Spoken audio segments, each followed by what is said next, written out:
here's some items. So you guys can do a quick big 5 on yourselves. And I'll tell you the upside and downside of it. So, if you're orderly, you follow a schedule. How many of you follow a schedule? Okay. And how many of you don't? Okay, so one thing I would recommend is that you do. And I'll tell you why. Like, intelligence is a very good predictor of academic performance. And there's not a lot you can do about your intelligence. I mean, you can squander it, but it's very difficult to improve it. Conscientiousness, well, it's a trait too, so it's hard to work on, but we know that conscientious people get better grades. And it's reliable, and it's a powerful effect. And so, if your time use is organized, then the probability that you're going to be successful is very high. So, one of the things you might think about is make friends with a calendar, like Google Calendar or something like that. And I can tell you some tricks about that, because really it is important. Like, and I'm not kidding around about this. If you're low in conscientiousness, it's really going to trip you up as you walk through life. There's not very many advantages to it that I've been able to see. And I'm not assuming that just because you don't follow a schedule, you're low in conscientiousness, but it is one of the items that mark it. The advantage I've seen so far to being unconscientious is that if you become unemployed, it doesn't bother you as much. And I mean, that actually turns out to matter in some situations. So like, you know, if a big company has to shed 50% of its employees, it's the conscientious people are going to suffer themselves to death for it. And the unconscientious people, they're not going to care anyways, because they weren't working anyway, so it doesn't matter if they have a job or not.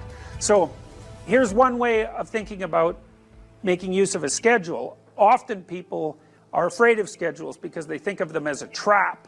You know, you make a schedule and it's like this little prison that you have to live inside, and you know, and all you're doing in your schedule is putting down things you have to do or should do, and so, you know, there's not a lot of fun in that.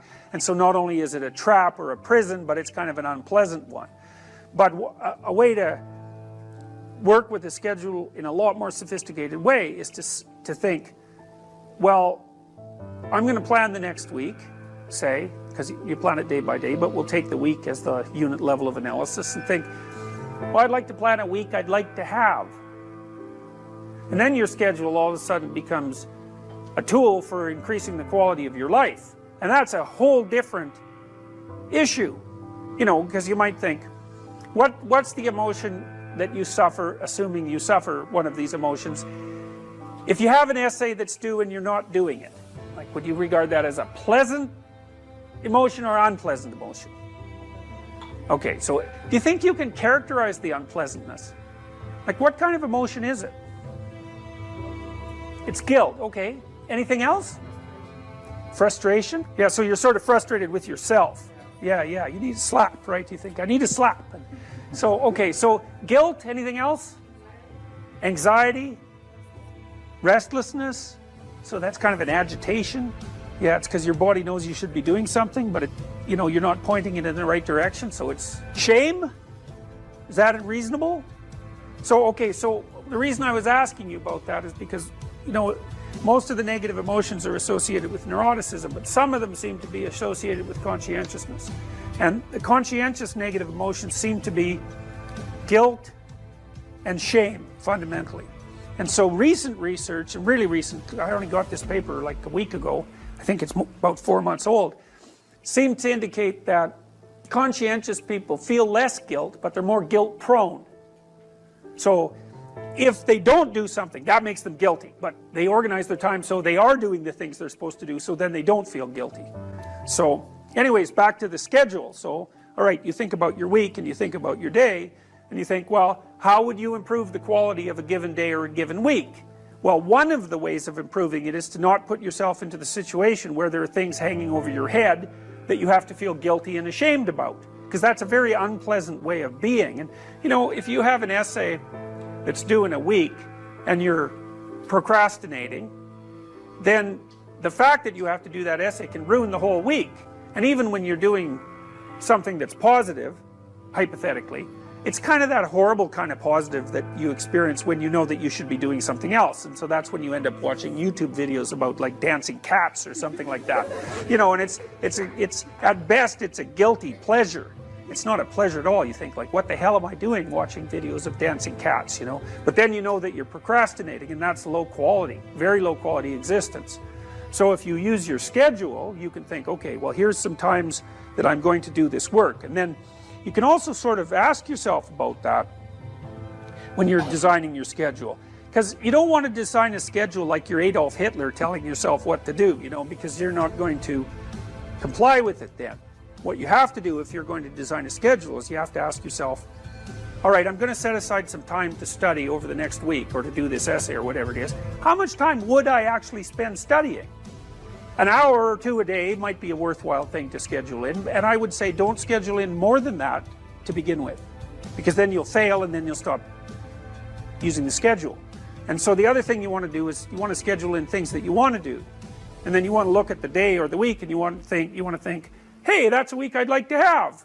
If I had a week like that, it would be good, you know, I'd be caught up so that all that negative emotion doesn't have to accrue. And I would have done a bunch of things that I'm interested in doing, and at the end of the week I'd be in better shape than I was at the beginning.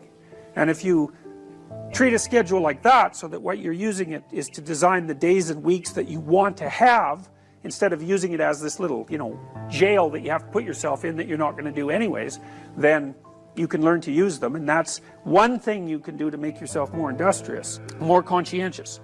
Follow a schedule.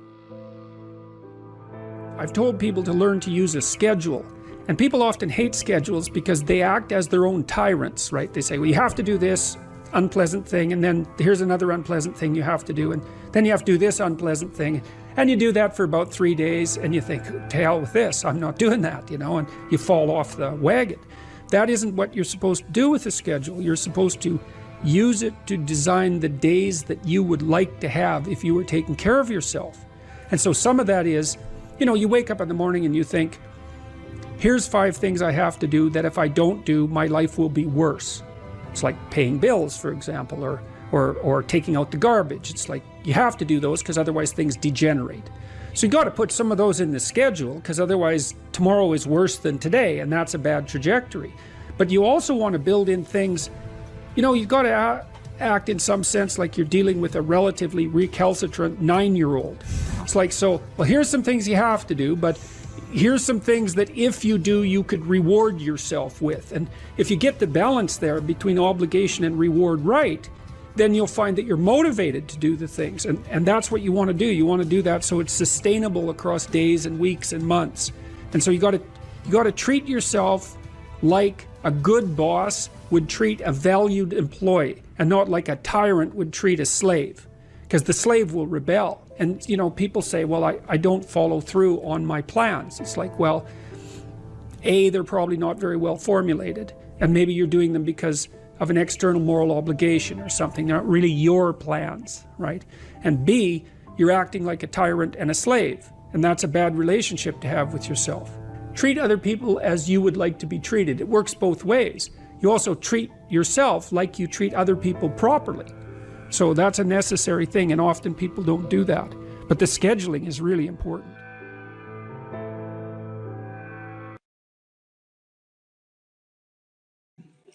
You know, let's say I was dealing with a client, and maybe that was somebody who, say a man, 35 years old, he still lived at home. So he was too dependent. His room is a complete bloody catastrophe.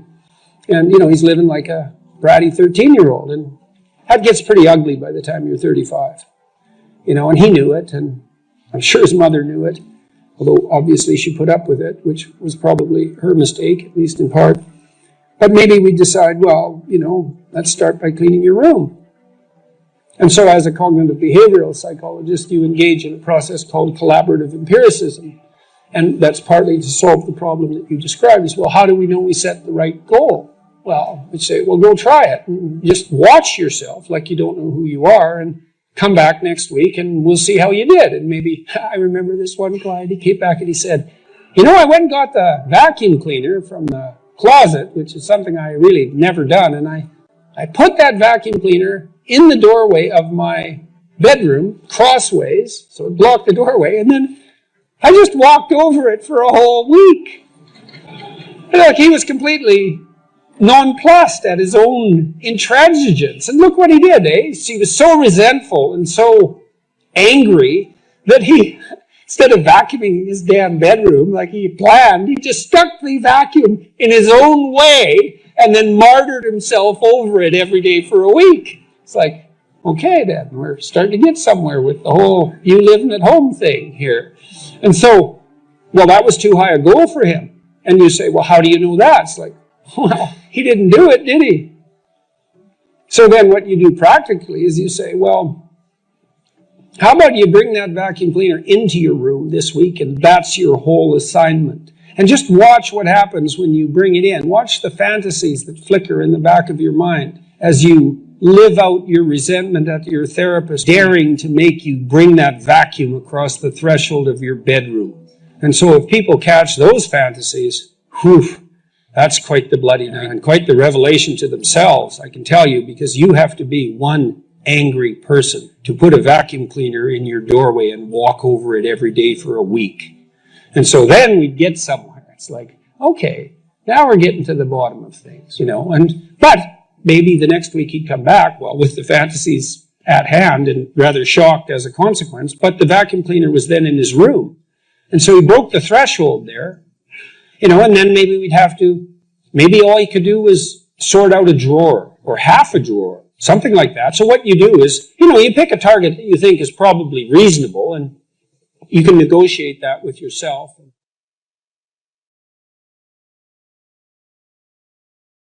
What I learned to do, I think, was to stop saying things that made me weak. I mean, I'm still trying to do that because I'm always feeling when I talk whether or not the words that I'm saying are either making me align or making me come apart. I think alignment is the right way of conceptualizing it, because I think if you say things that are as true as you can say them, let's say, then they come out of the depths inside of you. Because we don't know where thoughts come from. We don't know how far down into your substructure the thoughts emerge. We don't know what processes of physiological alignment are necessary for you to speak from the core of your being. We don't understand any of that. We don't even conceptualize that, but I believe that you can feel that. I decided that I would start practicing not saying things that would make me weak. And what happened was that I had to stop saying almost everything that I was saying. I would say 95% of it. It's a hell of a shock to wake up and realize that, and you might think, well, do you really want all of that to burn off? It's like, well, there's nothing left but a little husk, 5% of you. It's like, well, if that 5% is solid, then maybe that's exactly what you want to have happen.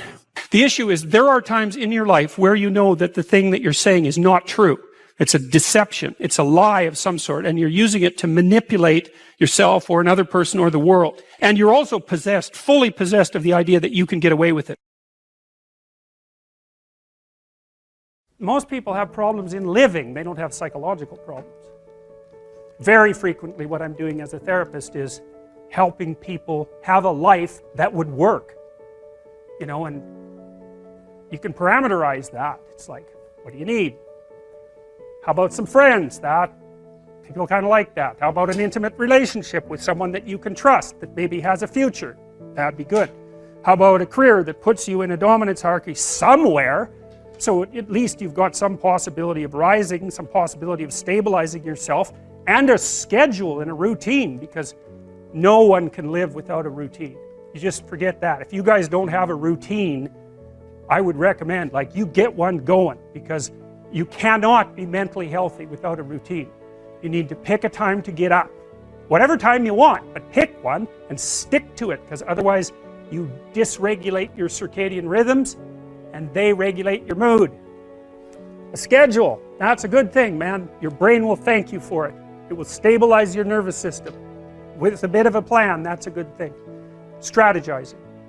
Make a career plan. Figure out how to negotiate, because that's bloody important. Figure out how to say what you need. Figure out how to tell the truth to people.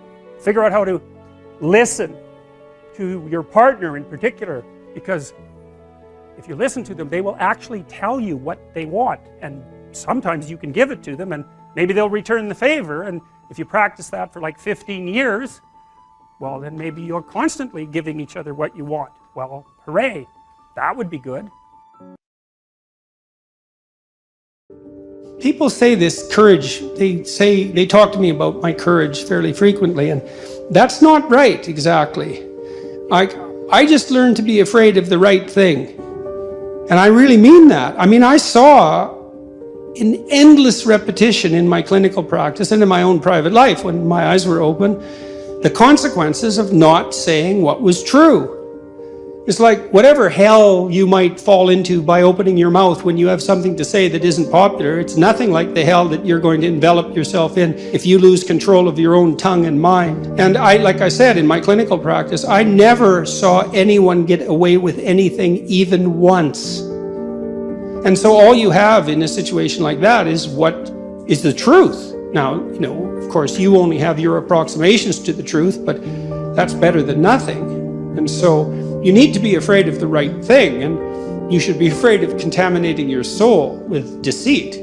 That's what you should be afraid of. That will definitely do you in, and I know exactly how. What happens is, garbage in, garbage out, the old programmer saying goes, and so you'll fill your head with nonsense and no one will call you on it except you, but you can still that voice if you try hard enough. You just wait until you get in real trouble. One day there'll come a point where you have to make a decision. And the decision is the difference between life and death, or worse, between someone else's life and death, or worse, between health and the suffering that's worse than death. And because you've compromised yourself to such a degree, you will not be able to rely on your judgment, and you will make the mistake you shouldn't make. And then you're done. And that will absolutely happen. So you tell mistruths voluntarily at your exceptional peril, and you avoid the unpleasant truths that you might have to delve into in all their messiness at your absolute peril and the peril of everyone around you. And so if you see that, you become afraid of that. That's hell, and hell is worse than death. So, and I mean that most sincerely.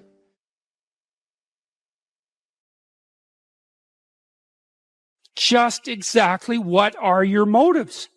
If you're not doing something important with your life, maybe you're prone to cause trouble just because you don't have anything better to do.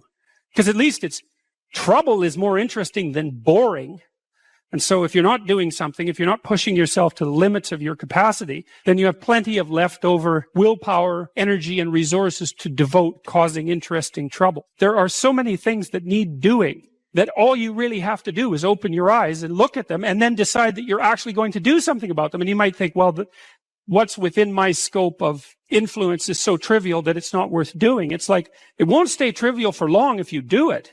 Not at all. And I don't think it's trivial to begin with. I really don't believe that anything done right is trivial. And my experience in my life has been that anything I actually did paid off. It didn't pay off necessarily in the way that I expected it to pay off. That's a whole different story. But if it was genuine commitment to do something, even if it went sideways and the outcome was really something other than what I expected, the net consequence over time was nothing but good. So every new frontier that can be conquered is an advance forward, and there's no shortage of frontier because we're surrounded by the unknown. We're surrounded by our own ignorance, and that's the secret to proper being. If you're interested in life, if you're interested in proper being, and you're disinclined to produce any more suffering than necessary, then you want to know how to conduct yourself when the catastrophe comes so that you have a reasonable possibility of moving through it.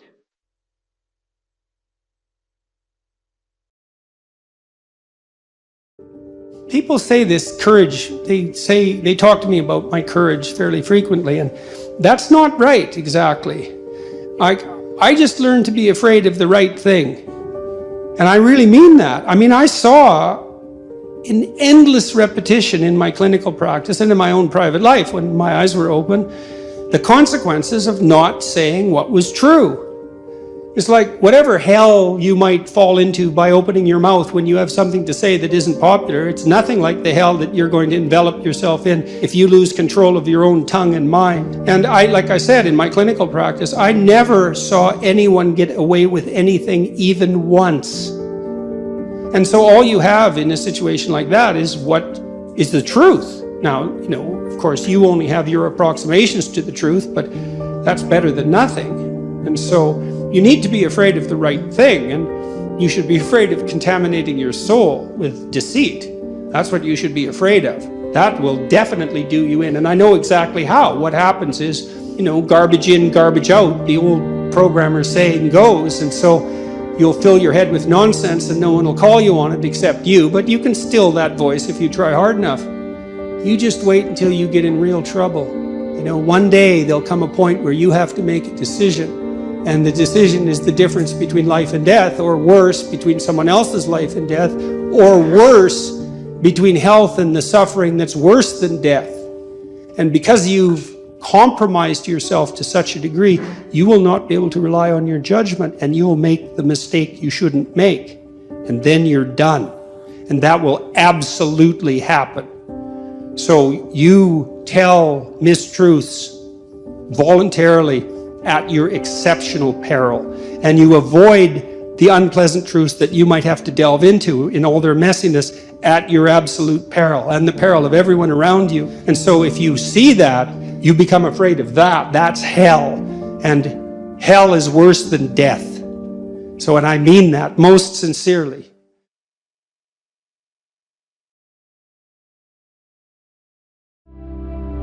What cures in therapy is truth.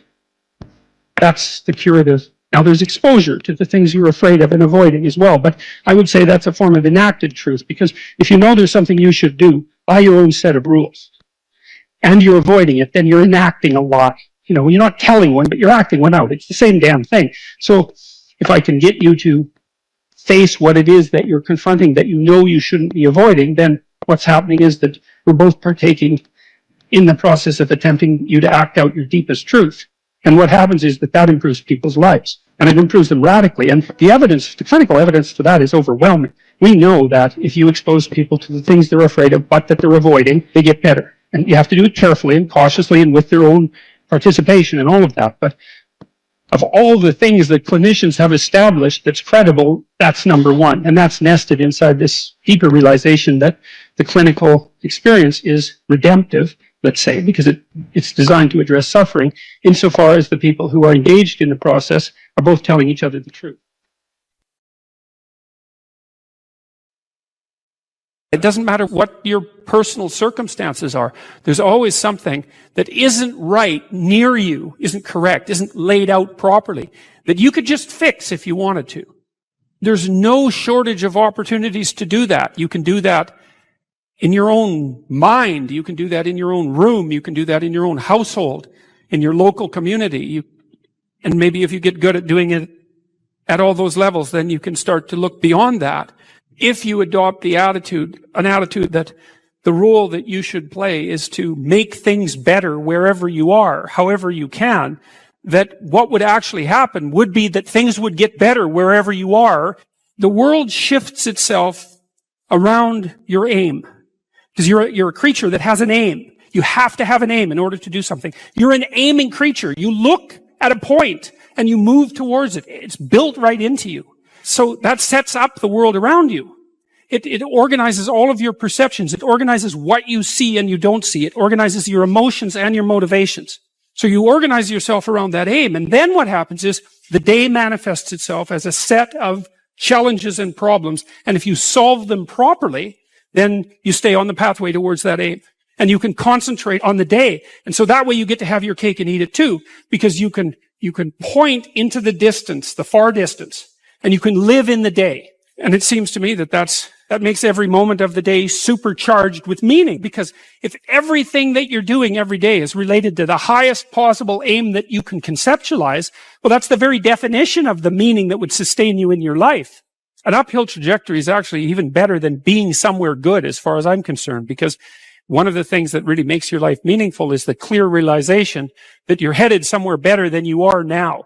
And then it's even better if you also understand that there's a direct causal relationship between the things that you're doing and the steepness of that incline.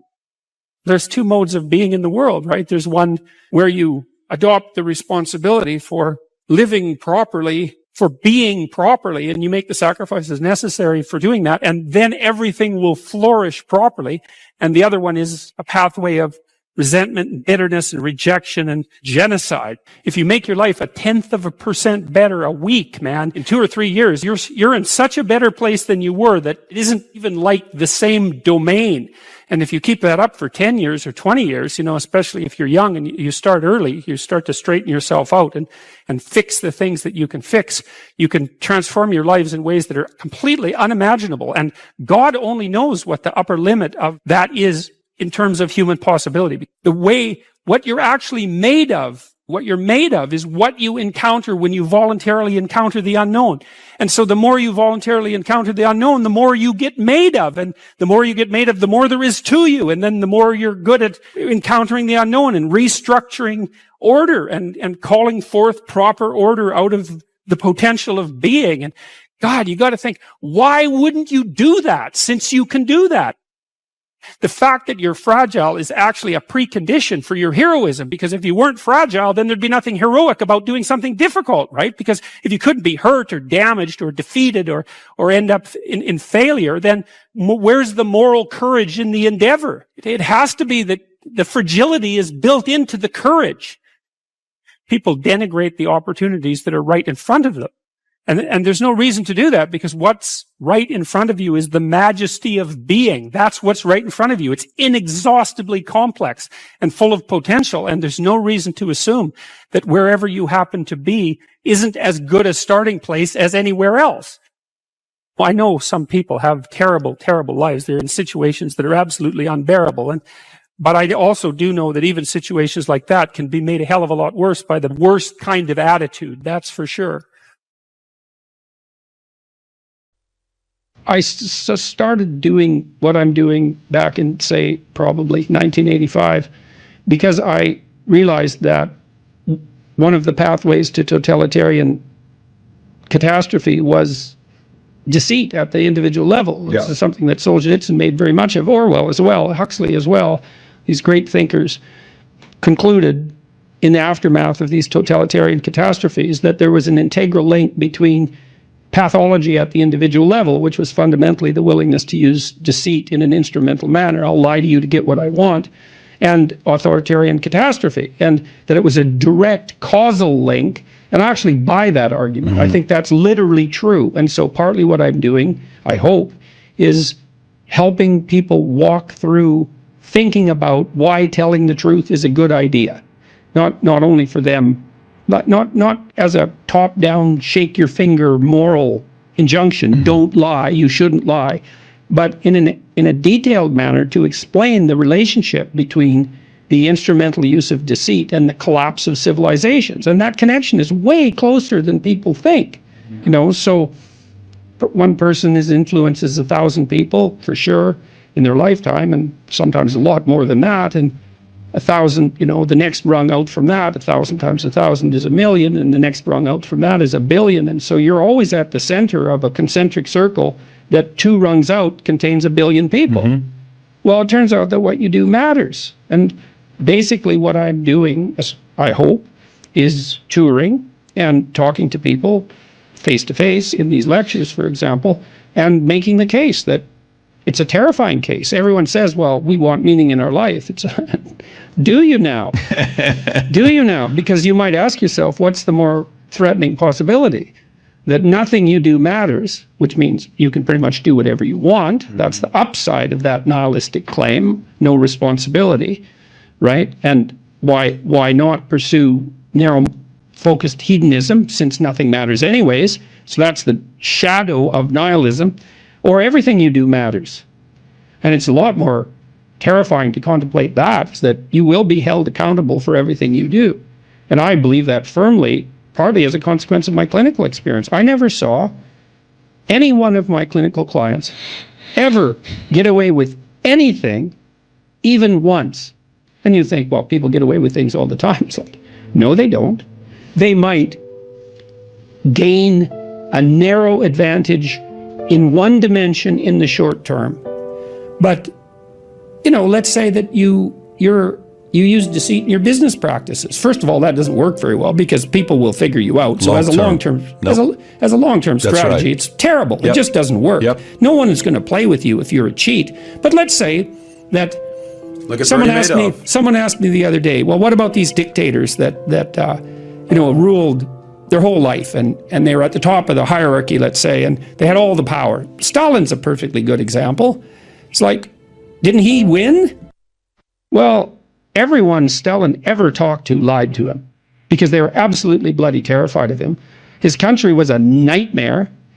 It was a hell, or as close as we've been able to produce, with the possible exception of the Nazis and the Maoists, but it was up there in terms of hell. And did he rule? Yes, but he ruled hell. And if you think that's a victory, well, go ahead and try it and see how much of a victory it is.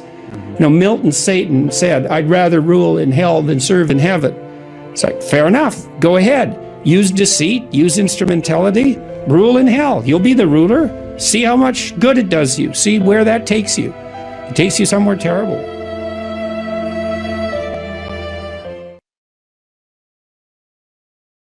To determine when you were being inauthentic or non-congruent. And I've thought about this for a long time and tried to sort it out in a practical manner, and what I've concluded is this. You can try this for a couple of weeks. It's an extremely interesting exercise. So you sort of have to detach yourself from your thoughts and what you say. So you got to assume, you start by assuming that what you say and what you think is not necessarily you. And of course that's just the case, because a lot of what you think, in fact most of what you think and most of what you say, are the opinions of other people. They're things you've read or things people have told you. That's a benefit in some ways because you get all those thoughts that other people have spent a long time formulating, but it's a disadvantage in that it's not exactly you. Okay, so you detach yourself from that. You're no longer your thoughts or the things that you say, or maybe you're no longer all of them. And now what you're going to try to find out is which of your thoughts and things that you say are you, and maybe so you can not utilize the rest, or maybe so that you can correct the rest, because they're not representative of yourself as an integrated being. They don't take everything into account.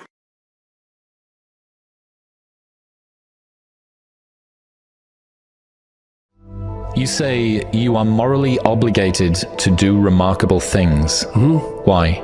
Well, I think partly because life is so difficult and challenging that unless you give it everything you have, the chances are very high that it will embitter you, and then you'll be a force for darkness and not good. And so, the fact that life is short and can be brutal can terrify you into hiding and avoiding. You can flip that on its head and understand that since you're all in anyways, you might as well take the risks that are adventurous. There isn't anything more adventurous than the truth. So why is that a moral obligation? Well, if you hide and you don't let what's inside of you out, and you don't bring into the world what you could bring, and you become cynical and bitter, you will start doing very dark things. Not only will you not add to the world what you could add, but you'll start being jealous of people who are competent and doing well and work to destroy them. So that's the pathway to hell, really. We need to separate out the distinction between fantasy and delusion. You do have a fantasy about the future. So you have to provisionally map the future. That's what a plan is. That doesn't make it a delusion. It becomes a delusion when the map bears no relationship to the underlying territory. So if you have a strategy for the future, maybe let's say that your strategy for the future is that you have 5 million YouTube subscribers in 3 years. Well, you have no evidence of the strict sort that that's how it's going to be, because anything could happen between now and 3 years from now, let's say. But there's no reason to call that a delusion. It's one hypothetically possible path of potential, and then you can make the sacrifices necessary to bring that about. So even though it's a fantasy because it maps something that isn't there, it's not a delusion. It's a delusion when you're ignoring elements of your own experience that would inform your fantasy more effectively. You're ignoring them so that you can live in a positive representation of the future without having to pay the appropriate price for it. The ultimate ideal is also the ultimate judge, because the ultimate ideal is something against which you fall far short. And that might be so painful that you can barely stand it. But then what you do is two things, I suppose, is you lower the ideal and you raise your estimation of your potential. And what do I mean by lower the ideal? Well, if you're comparing yourself to someone or even to a future self, and the gap is so painful that it paralyzes you, then you've created a dragon that you don't have the tools to master. And so what you have to do is you have to scale the dragon down to size. And you want to scale the dragon down to size until it's a size that you are willing to move toward, however small that is. Now, if you're here and your ideal is here and that gap is unbearable, then you reduce the gap and you reduce the gap. And you're going to have to do that anyways, because you're not going to move from where you are to perfect in one fell swoop, right? There's going to be incremental steps. So you have to fill in that hierarchy of progression with a high enough resolution representation so that you can start to move forward. There's another gospel comment that's very interesting. It's called the Matthew principle. And the Matthew principle is, to those who have everything, more will be given. And from those who have nothing, everything will be taken. Now, it's brutal because it implies that reality works like this. When you're moving up, you go like this, right? And that's pretty nice. That's a lot better than this. But when you're going down, you go like that, right? It's like downhill, cliff. Okay, so you want to avoid the downhill path. Well, if the uphill path is like this, which is like exponential, let's say, or geometric, then what that means is that it doesn't matter how big the first steps you take uphill are, even if they're trivial, even if they're shameful in their size, because you're so useless. If you're disciplined in that, you'll speed up extraordinarily rapidly. And so that's the good news, you might say, is that you can take very small steps, even ones that might be shameful in their size, and you have to admit that to yourself. But once you get the ball rolling, it doesn't roll in a linear fashion, it rolls in a geometric fashion. And this is a really good thing to know, because it can take the sting out of the realization of your own stupidity. It's like, everybody has their weak sides, let's say, things they're embarrassed about. When I first started going to the gym, I was like 23, and I think I weighed 135 pounds, and I was 6'1", very, very thin, 27-inch waist, something like that. And I smoked like mad, and I drank too much. Like, I wasn't in good shape. The first attempts forward I took in the gym, I went to this swimmercise class. Jesus, it was me and this like really fat guy, young guy, probably not in any worse shape than me, and like 7 old women over 70, and they could outswim me.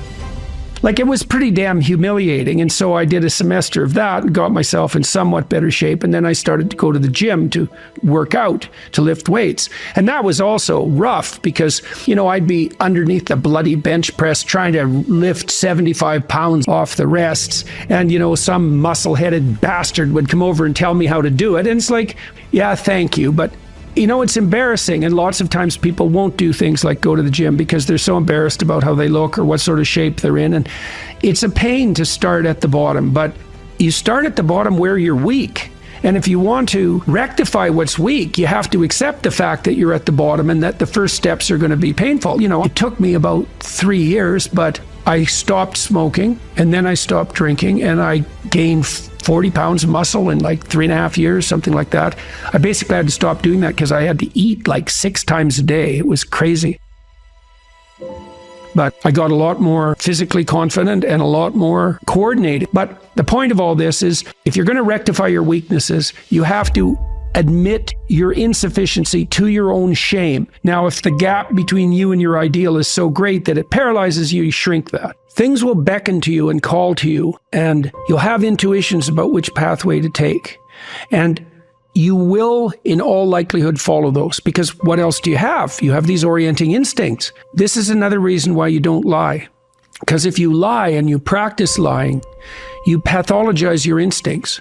And then your intuitions lead you wrong. You don't want to lie because you program yourself falsely, and then you automatically see what isn't there.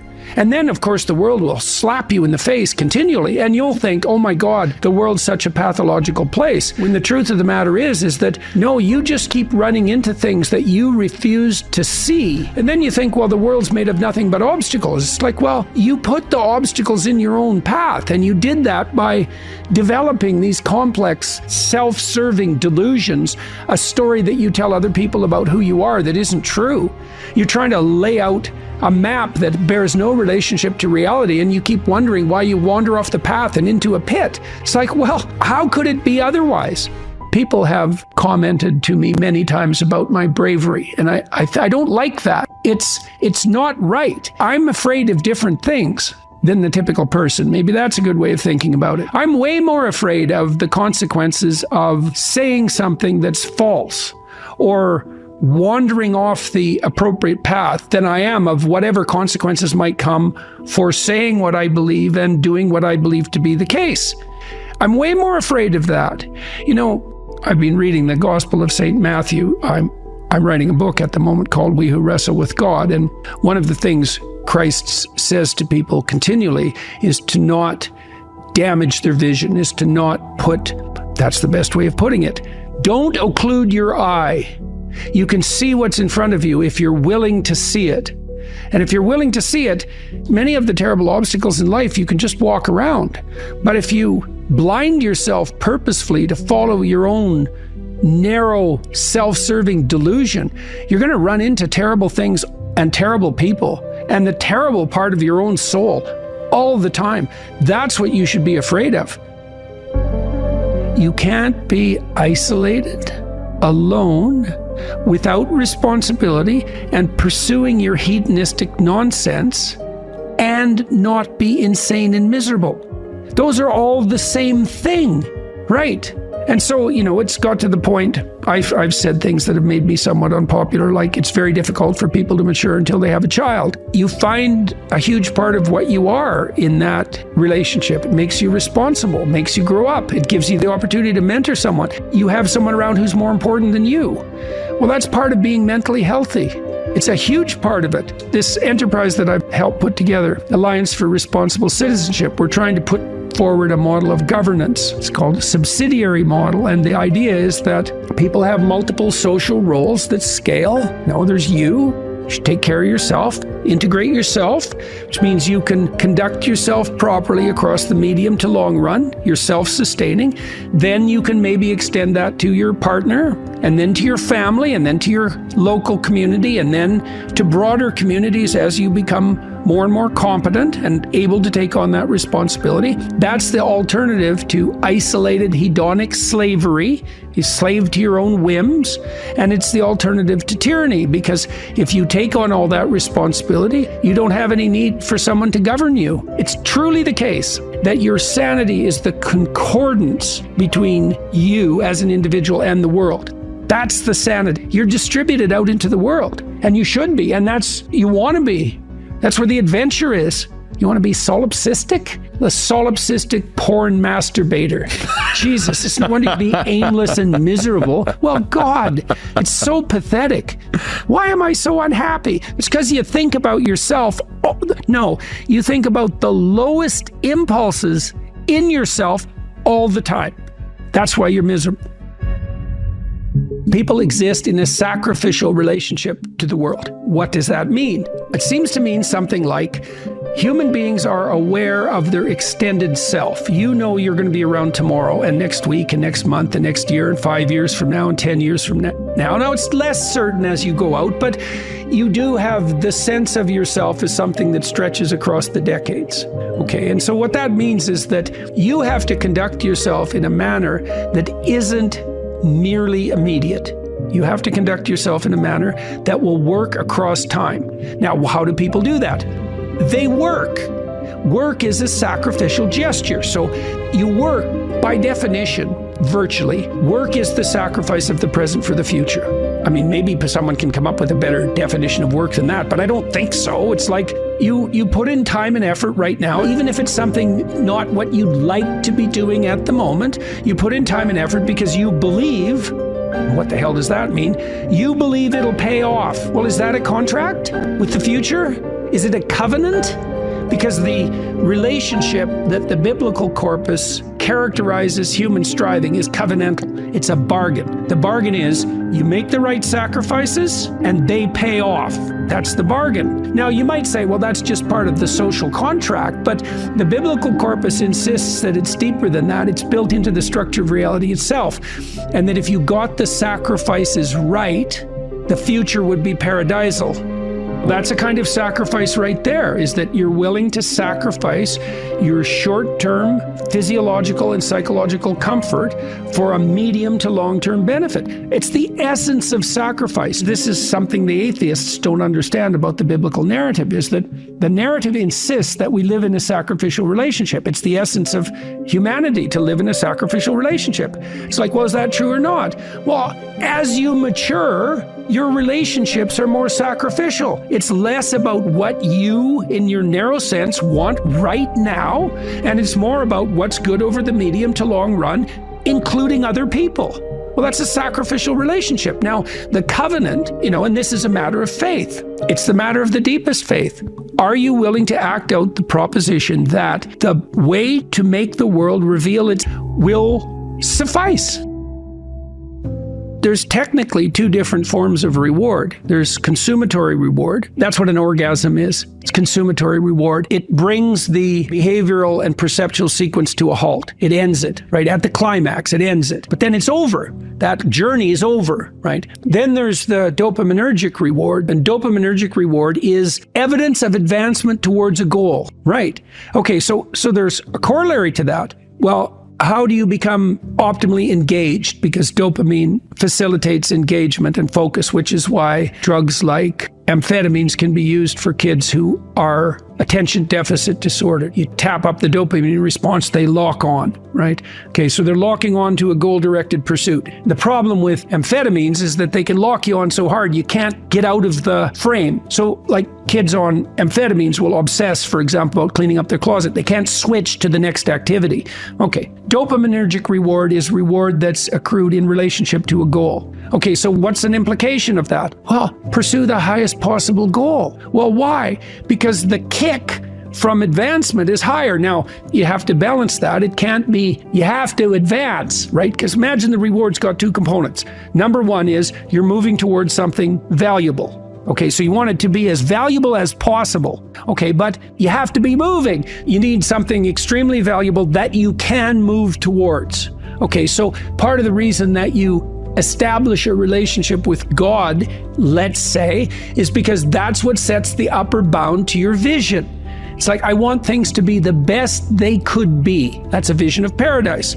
Well, that has to be fractionated into, your proximal decisions, but lurking behind that should be this continual movement towards, what would you say, a heaven that recedes as you approach it. That's the proper vision of heaven. A heaven is a place that's perfect and getting better, both at the same time. That's what music shows you, because a great piece of music is perfect, but it's just getting better as it unfolds. And you need that. This is part of the problem with a static utopian vision, something Dostoevsky criticized. If you gave people nothing but consumatory reward, he famously says, so that they can do nothing but sit in tubs of hot water, eat cake, and busy themselves with the continuation of the species, human beings would break that all to hell in a moment just so they have something interesting to do. If you run yourself through a disciplinary process, so you accomplish something, maybe you don't attain the goal you were aiming at, but you accrue a new way of looking at the world and a set of skills. Well, if you just keep doing that, you have multiple ways of looking at the world and more skill. Well, that's your storehouse of treasure. As you walk through life in your normal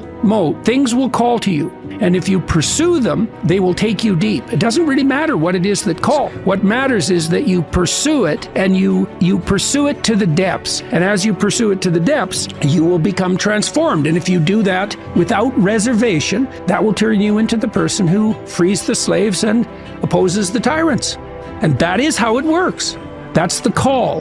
And that can happen in any direction, virtually any direction.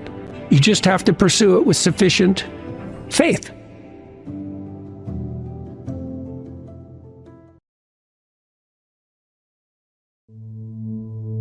Most creative people fail at producing their creative product and monetizing it, right? So your default position, if you're a creative person, is you're going to fail.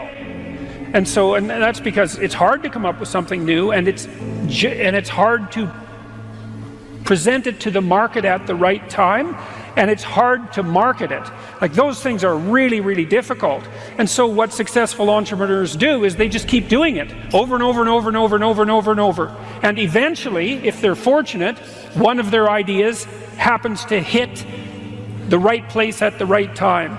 And so that's also Darwinian in some sense. You know, you're creating all these little enterprises that are sort of alive. They're run by people after all, and even if your idea is good, that doesn't mean it will be successful. There's so many things that have to be taken into account. So this is partly why persistence, and that's part of conscientiousness, is so useful. It's like, you know, what do they say? If at first you fail, then try again. And that would probably mean try something different rather than the same thing. But persistence is helpful because it enables you to run many experiments. And you need to know that the baseline is failure. You know, it's important because otherwise you'll blame that on yourself. You know, and some of that's useful because there's probably some things that you could improve about yourself, but it's very difficult to go from 0 to 1, you know. If you're starting out as a salesperson, for example, the hardest sale is the first customer, and then, you know, they get easier with each additional customer. You got to know that there are differences in intelligence. It's really important. If you go into a job and you're not smart enough for that job, you're going to have one bloody miserable time. And you're going to make life wretched for the people around you because you won't be able to handle the position. But what you really want to do, as far as I can tell, if you want to maximize your chances for both success and let's say well-being, is you want to find a strata of occupation in which you would have an intelligence that would put you in the upper quartile. That's perfect. Then you're a big fish in a small pond. And you don't want to be the stupidest guy in the room. It's a bloody rough place to be. So, and you probably don't want to be the smartest guy in the room either, because what that probably means is you should be in a different room. If you want to be the best at what you're doing, bar none, then having an IQ of above 145 is a necessity, and maybe you're pushing 160 in some situations, and maybe that's making you one person in 10,000 or even one person in 100,000. And then also, to really be good at it, you probably have to be reasonably stress tolerant and also somewhat conscientious. There's nothing you can possibly do to become more deadly than to improve your facility with language. And the way you do that is by reading, especially great things, and by writing, and by thinking, and by speaking, for that matter. But how could that not be viewed as absolutely central to what education is about? You want to be inarticulate and stumble over everything that you try to think and communicate? Yeah. How are you going to get anywhere? You don't even know who you are under those circumstances. You're this massive feeling that's expressing itself, you know, maybe in violence because you can't find the words, and you stumble around and bump into things, and you're clunky and dull, and you're not witty, you don't sparkle. It's from the uphill climb that we derive our value, and I mean this technically. So almost all the positive emotion we feel, especially the emotion that fills us with enthusiasm, and that's experienced in relationship to a goal. And so in some sense, you want a goal that you can never attain. So you can always move closer to the goal that recedes as you move towards it. You think, well, that's frustrating. It's like Sisyphus pushing the rock uphill. But it's not, because as you pursue that goal, you put yourself together and your life does get better and richer and more abundant. And that's why the highest levels of virtue and goal are in some sense transcendent. You want them to be above everything you're doing so you can continually move towards something that's more sublime and better. That's what you are. You're here to live, not to sleep. And the problem with the vision of Mai Tais on the beach is that, well, first of all, that's a vision of drug-induced unconsciousness. Second, it's only going to work for about a week. Third, you're going to be a laughingstock in a month and depressed and aimless and goalless. You want a horizon of ever expanding possibility. And so it does happen to people because they've staked their soul on the attainment of an instrumental goal. And it can be a pretty high order goal, but then you think, now I'm there, now what? Well, the answer can't be, well, I'm going to live in the lap of luxury and never have to leave the face. What do you want to be, a giant infant with a gold bottle? You never have to do anything but lay in your back and suck. It's like, you see the problem with that as a conceptualization. It's no, you want to be like an active warrior moving uphill with your sword in hand. And that's dynamic, that's exciting. One of the rules, I think it's rule 4, is compare yourself to who you were yesterday and not to who someone else is today. And see, that's a game you can win. The possibility that you can make yourself slightly better on a continual basis I think that's something that's accessible to everyone. I think that's equivalent to leading a virtuous life. And there is something to be said for virtue and truth, and that is another thing that I've noticed about people who've been phenomenally successful is that they really do everything they can to live a truthful life. And you can get a bloody long ways by being honest. Lay a disciplinary structure on yourself, get the chaos in check, and then you can move towards a state that's freer, because it's discipline first. Like, look, if you're going to become a concert pianist, there's going to be several thousand hours of extraordinarily disciplined practice. That's the imposition of order on your potential, let's say. But what comes out of that is a much grander freedom. And so virtually every freedom that you have in life that's true freedom is purchased at the price of discipline. But it's not some casual self-help doctrine. It's that if you don't organize yourself properly, you'll pay for it, and in a big way, and so will the people around you. And I would say, start where you can start. If something announces itself to you as in need of repair, that you could repair, then hey, fix it. You fix 100 things like that, your life will be a lot different. I often tell people too, fix the things you repeat every day, because people tend to think of those as trivial. You get up, you brush your teeth, you have your breakfast, you have your routines that you go through every day. Well, those probably constitute 50% of your life. And people think, well, they're mundane, I don't need to pay attention to them. It's like, no, that's exactly wrong. The things you do every day, those are the most important things you do, hands down. People are afraid of the truth because often if you reveal it, it causes conflict in the moment. Telling the truth is definitely an adventure. Seeking for sure, but also telling. Another way of going about it is to just say what you think and see what happens. That's an adventure because you don't know what the outcome is going to be. So look, there's this old idea that it's necessary to have faith in the truth. And so here's a way of thinking about that. Someone asks you a question and you might think, well, here's the outcome I want, and so here's how I'm going to answer that question.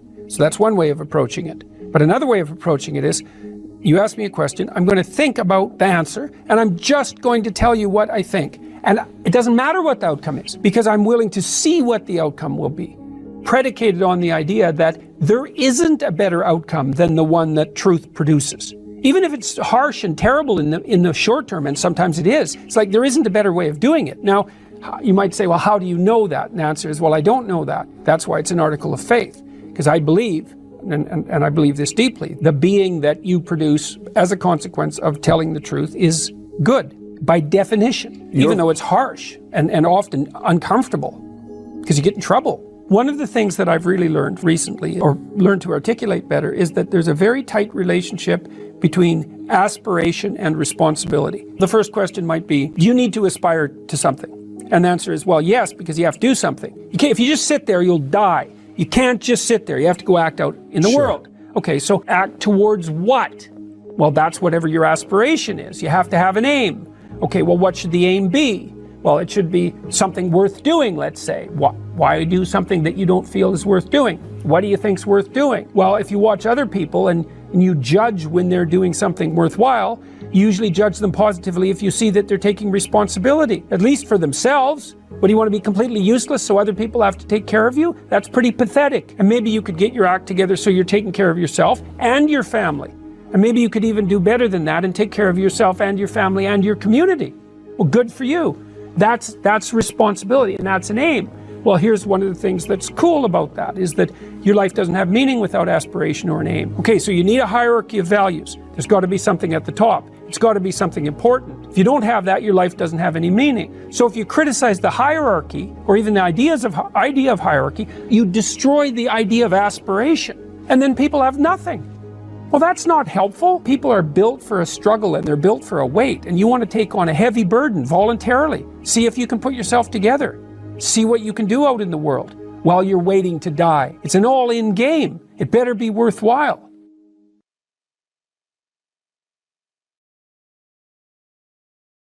So you're at a particular stage right now, and that stage would involve a particular worldview and the behaviors that go along with that. So the perceptions and behaviors.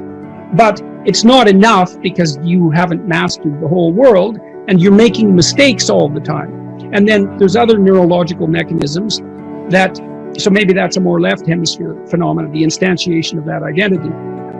Then there's right hemisphere mechanisms that are tracking your errors and sort of and keeping track of them. And the errors are an indication that your theory is incomplete. So the errors accumulate and the information around the errors accumulate, and another identity starts to become formulated, and it solves all the problems your previous identity did, but also some additional ones. When you have an aha moment like that, it's the manifestation of that next identity that's making itself known. It's because it's being built from the bottom up. It isn't explicit yet. And then you'll encounter an explicit statement. You mentioned a couple there, and they map onto that. And that's the aha. It's like, oh yes, that's what ties together these things that I've been wrestling with in the back of my mind. So as men move into their careers, how might responsibility and purpose be conceptualized? Well, look, so I always start from the fundamental observation that life is characterized by a fair bit of suffering. There's a tragic element to life. Tragedy tainted by malevolence. And what that poses a problem, and the problem is, well, what can sustain you through suffering and tragedy? Betrayal and illness, death, loss, disappointment, frustration, confusion. And it's not hedonism. It's not happiness. Not if you conceptualize happiness in this narrowly pleasure-seeking hedonic way. First of all, that doesn't iterate very well. You can drink 26 of vodka one night, and that might be a pretty fun night, but the next 2 or 3 days are not going to be so pleasant, and you'll probably do at least 5 things that you seriously regret, assuming you can remember what they are. So it's not a great strategy, and everyone knows that that casual, impulsive pleasure-seeking is not, it's not a good game. Everyone knows that. And that doesn't mean you should be afraid to try it, right? That's entirely different. You need to bash yourself around a bit. What did William Blake say? Wisdom through excess. There's definitely something to that. So, walling yourself away from experimentation, that's not a good idea. But falling prey to indulgences, that's a catastrophe. So you can't find, and then if your life is proceeding in a direction that's painful and tragic for reasons that might be really out of your control, obviously you're not going to be happy during those times. You may not have even the opportunity to seek anything that's pleasurable or the ability to experience it. So then what's going to sustain you under those circumstances and sustain your will to live, but even more importantly, protect you from the resentment and the moral corruption that unrequited suffering can so easily produce? And the answer to that is not happiness, but something like meaning. And then you might ask yourself, well, where is meaning to be found? And the answer seems to be primarily through the voluntary adoption of responsibility. So people find meaning in the love they have for their partner and their decision to care for someone else as well or better than they would care for themselves. They find meaning in that, and it can sustain itself across many, many decades, for better or for worse. That's no joke, that phrase. They find meaning in the relationship they establish with their children, assuming they take the responsibility for that relationship. They find meaning in their friendships. They find meaning in their business associations, their civic engagement. People moralize at older people, moralize at younger people and say, well, you should accept your responsibility. You should shoulder your duty. And that's true, but it isn't exactly that you should do it because you should do it, even though you should. It's that there isn't anything better that you can possibly do. Like, you have to justify yourself to yourself. You have to justify yourself to yourself because of your inadequacies and your failure and your error and your propensity to repeat errors that you shouldn't repeat, your sinful nature. You have to atone for that. And then you have to justify your life to yourself because it's characterized by death and suffering. And so you need something worthwhile to do. And, well, then you might say, well, there's nothing worthwhile to do. It's well, you're probably not really in any position to make that judgment, till you've gone all in at least one thing. At least one thing. Because, who the hell are you? You're 16, you're cynical and nihilistic. It's like, you're not wise. You're not a philosopher. You don't know anything. And thank God, right? Because you don't even want to think you know anything because you're bloody miserable and you're suffering. And so if you're also right, well, then you're doomed. So you better bloody well pray that your cynicism and nihilism, unearned though it may be, is based on a fundamental falsehood. And it is. You can find deep significance in your life, and you find it essentially through the decision to voluntarily bear your suffering and to trudge uphill nonetheless. And there's something heroic about that in the most fundamental sense. And that heroism is something so deeply meaningful that it, in some sense, triumphs over even death. And so, as you move forward through life, you mature, you start by developing responsibility for yourself, your friends, your roommates, then you take on a partner, and you have a family, and you expand the domain of responsibility and generosity, and you want to expand that. Who knows how much you can expand that? You could be a credit to the nation. Well, there's an aim. Why don't you aim to be like credit to the nation by the time you're 50? Because what you got something better to do than that? And the answer to that's no. And what are you going to do? You're going to pursue endless one-night stands. You're going to bury yourself nose deep in cocaine. You're going to become an alcoholic. You're going to pursue that tinsely, trashy hedonism that is nothing but destructive and generates nothing but self-contempt, and then bitterness, then misery, then vengefulness. It's like, that's why do that? It's easier in some sense, right? Although it's not, because it's rife with catastrophe and suffering. So it's way better to envision yourself as, that's the cross image fundamentally, right? The pathway to redemption is to bear your cross up the hill voluntarily. It's a hell of a thing to ask, right? Because you have to accept the fundamental limits of your mortal vulnerability. And you have to say to yourself, I will do good nonetheless. Right? And that's not obedience. That's not naivete. That's a cold decision, man. So everyone great makes that decision.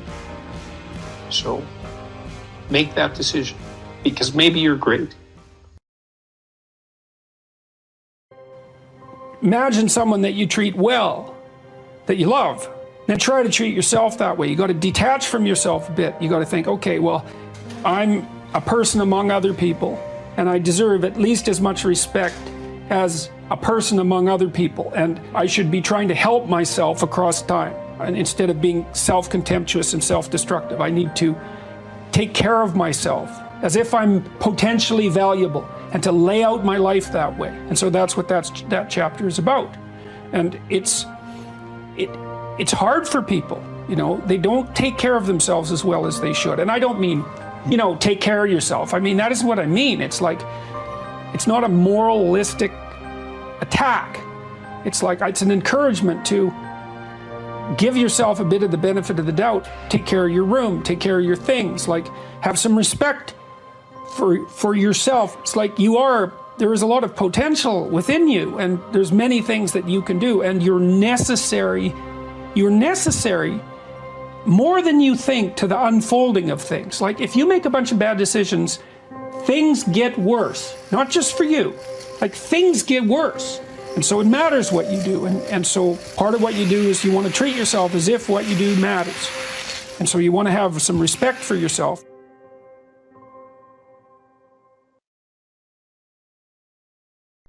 If you take people, and I've told you this, and you expose them voluntarily to things that they are avoiding and are afraid of, that they know they need to overcome in order to meet their goals, their self-defined goals.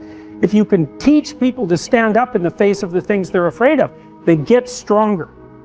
And you don't know what the upper limits to that are, because you might ask yourself, if for 10 years, if you didn't avoid doing what you knew you needed to do, by your own definitions, right, within the value structure that you've created, to the degree that you've done that, what would you be like? Well, you know, there are remarkable people who come into the world from time to time, and there are people who do find out over decades-long periods what they could be like if they were who they were, if they spoke their being forward. And they get stronger and stronger and stronger, and we don't know the limits to that. We do not know the limits to that. And so you could say, well, in part, perhaps the reason that you're suffering unbearably can be left at your feet, because you're not everything you could be, and you know it. And of course, that's a terrible thing to admit, and it's a terrible thing to consider, but there's real promise in it, right? Because it means that perhaps there's another way that you could look at the world, and another way that you could act in the world. So what it would reflect back to you would be much better than what it reflects back to you now. And then the second part of that is, well, imagine that many people did that, because we've done a lot as human beings. We've done a lot of remarkable things, and I've told you already, I think before, that today, for example, about 250,000 people will be lifted out of abject poverty, and about 300,000 people attached to the electrical power grid. We're lifting people out of poverty collectively at a faster rate that's ever occurred in the history of humankind by a huge margin. And that's been going on unbelievably quickly since the year 2000. The UN had planned to have poverty between 2000 and 2015, and it was accomplished by 2013. So there's inequality developing in many places, and you hear lots of political agitation about that. But overall, the tide is lifting everyone up, and that's a great thing. We have no idea how fast we can multiply that if people got their act together and really aimed at it. Because, you know, my experience is with people that we're probably running at about 51% of our capacity. I mean, you can think about this yourselves. I often ask undergraduates how many hours a day you waste, or how many hours a week you waste, and the classic answer is something like 4 to 6 hours a day. You know, inefficient studying, watching things on YouTube that not only do you not want to watch, that you don't even care about, that make you feel horrible about watching after you're done. That's probably 4 hours right there. You know, you think, well, that's 25 hours a week, it's 100 hours a month, that's 2.5 full work weeks, it's half a year of work weeks per year. And if your time is worth $20 an hour, which is a radical underestimate, it's probably more like 50 if you think about it in terms of deferred wages. If you're wasting 20 hours a week, you're wasting $50,000 a year. And you are doing that right now. And it's because you're young, wasting $50,000 a year is a way bigger catastrophe than it would be for me to waste it, because I'm not going to last nearly as long.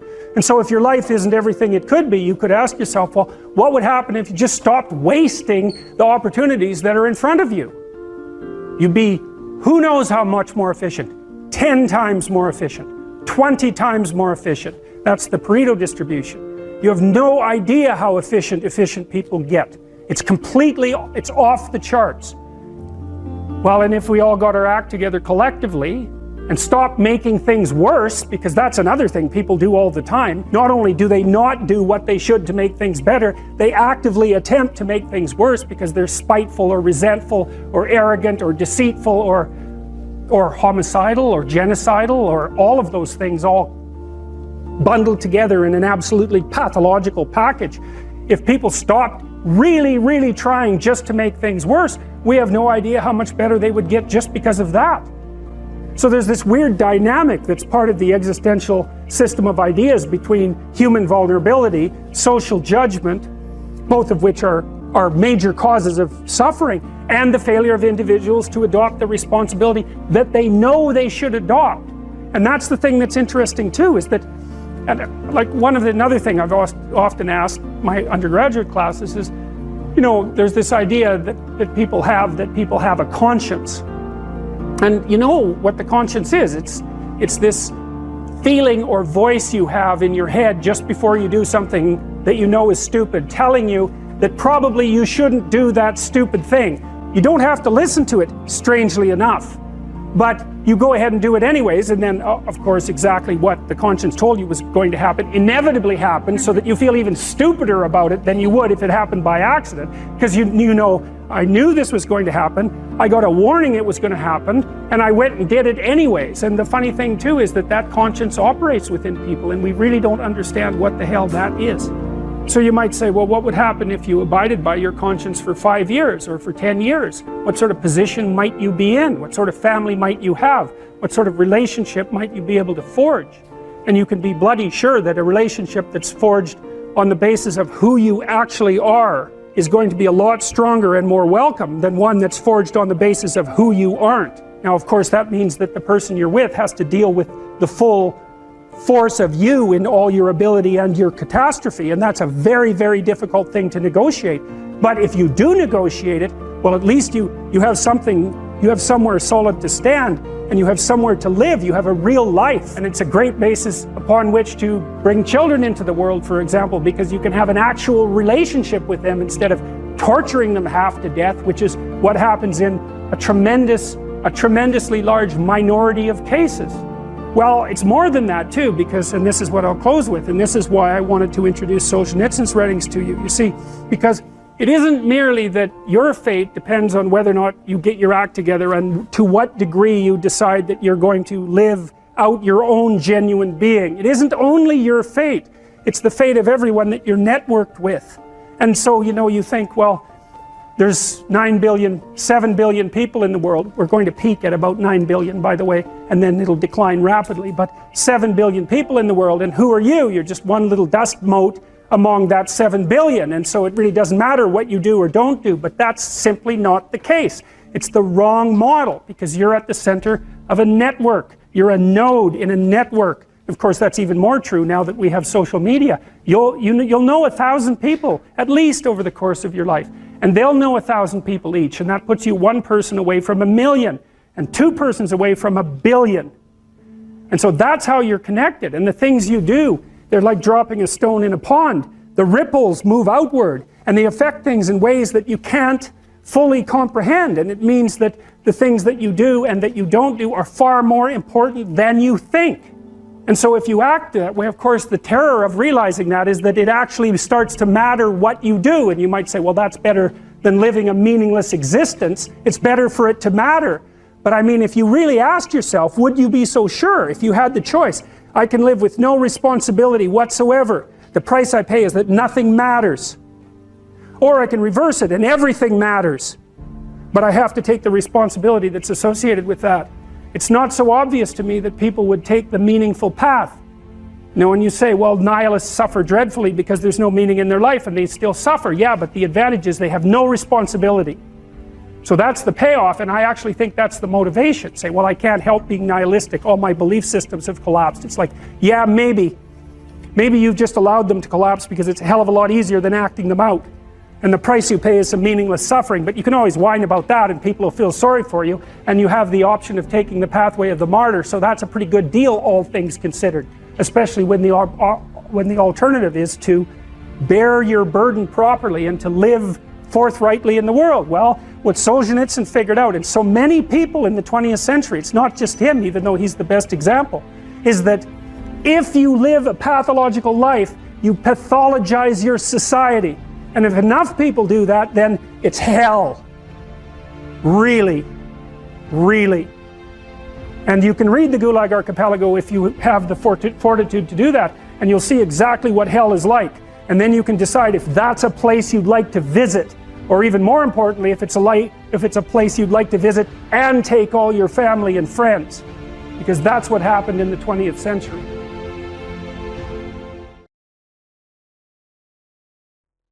Yeah, well, we're not animals in a zoo. Like we're not camels in a zoo. We're not herbivores, you know. And just because we have enough straw doesn't mean we're going to lose our unbelievable capacity for destructive creation. And we don't know how to harness that, you know. And I've been trying, I suppose, in some sense, to meet that desire for a call to adventure with what I'm writing and with my lectures, and to use responsibility in this moral domain as a battle that's of sufficient intensity to engage young people in particular property. It's like, get yourself together, see how difficult that is, see what you can do, put yourself together, stop doing the things you know to be wrong, and see what happens. Put yourself together. And there's been an unbelievable response to that. And I think it's harmless in some sense, or as harmless as such things can be, because it is focused. It's like, change you. Leave the other people alone. Or if you want to change them, maybe you can do it through example. But they're not the problem. You have enough problems with yourself. It's like, well, what are you complaining about? You've got enough to eat. It's like, fair enough, who wants to starve, right? And so it's even hard to fight against. Well, I should be grateful for that. And yes, you should, but it's not enough. And you think about where we came from, our ancestors, what they struggled against. And from the time we were, from our animal forebears all the way up to where we are now, whatever we're made for, it's not Twinkies and TV. It's not willful blindness and the comfort that brings. It's not enough. And so we need this adventure. And that's something we're going to all have to contend with, because if we don't get the adventure right, then we'll get it wrong, and it'll lead us in terrible places. One of the things I've said that people have repeated many times, and that it's in memes, and you can buy it on, merchandise items and that sort of thing. A good man is a very dangerous man who has himself under control. And no one ever says that. So you say to young men, look, like, your job is to be as dangerous as you possibly can be in every possible direction, and to control that, right? Not to be harmless and slothful and contemptible even in your own eyes. And that way you get the power of the shadow. You don't have to dispense with the anger and the aggression. You can integrate it. And that's way better. I mean, I had a remarkable conversation with Jocko Willink. I felt that it was remarkable. It was very engrossing. And Willink, he's unlike me in many ways. I mean, he's a physical specimen of sort of unparalleled proportions to begin with. He's about 2 feet thick, and he's this military guy, highly disciplined, and also extraordinarily morally integrated. And he's an admirable person, because the danger is right there under the surface. But he has it rather than it having him. And we're uncomfortable with the idea that that's the proper route for socialization. We try to teach our children that only, cooperative games are acceptable. And they know in their hearts that that's a complete bloody lie. It's not technically sustainable. It's not even conceptually correct. I'm not saying I've solved it. I talk to Bjorn about this a lot. It's like, I love your message. Wouldn't it be wonderful to eradicate absolute poverty? And he does this great job technically of rank ordering global concerns, doing a cost-benefit analysis that's methodologically rigorous, and saying, look, we can devote money here. We'll get a 20-to-1 return, mostly in child nutrition, as it turns out. Couldn't we do an immense amount of good with targeted spending? And the answer is clearly yes. We could eradicate child poverty in the next 15 years. We probably will. We could do great things, but we don't know how to sell it. And that's a huge problem. I've never had more of a response from a crowd than when I draw a relationship between responsibility and meaning. Without fail, that brings the crowd to silence. And it's because that connection hasn't been made explicit sufficiently, I would say, is that we find meaning in responsibility. And there is a messianic call that's embedded in this. And you can translate that into get yourself together, see what you could become. And, much of Beyond Order is exactly that. It's push your limits, move beyond yourself, discipline yourself, but move beyond that discipline. Don't let that order constrain who you could be, because it's not a high enough order yet. And I would say, it looks like that is attractive to young people, and perhaps specifically to young men, but not only to young men, not only to the young. So, well, that's a problem that we have to address is, we are doing a lot of things right, but it's not romantic enough. The clinical experience and my lecturing experience has been unbelievably positive in the main, and the clinical experience was positive because I was always on the side of the part of the person that was oriented towards their own health and improvement, that was part of our contractual pact. I'd often make that explicit. It's like, I'm not here for unconditional positive regard. I'm on the side of the part of you that wants everything to be better, and we're going to discover where that is, and we're going to work to facilitate it. And people loved that, and it was so gratifying to engage in that work. It was constantly positive. I worked with a huge variety of people, from people who had nothing, no gifts, and were just off the edges of the world, to people who were unbelievably talented and gifted, the whole gamut. And that was absolutely wonderful to see that range of people. And the lecturing has been the same way. Like, the lecture tour I did was immensely positive, too much positive even. You wouldn't think that would be possible, but it is possible. And I'm very positively oriented towards human beings in the main, despite, I think we're great, flawed and terribly, but no wonder. No wonder. I mean, the burden we bear is absolutely, it's absurd. The existentialists made much of that. We have an absurd existence. We're aware of our own mortality. God. And we're animals. We're aware of our own mortality. What a burden. And yet here we are. And much of the time we're not corrupt and horrible. It's a miracle. So, it's a word of encouragement. And that's what people are responding so positively to in a time where everyone is told this story that, human activity is all a struggle for power, and that we're fundamentally a destructive force, and that we should rein ourselves in. And I'm not selling that message. It's a word of encouragement. You could be more than you are, and wouldn't that be great for everyone, including you?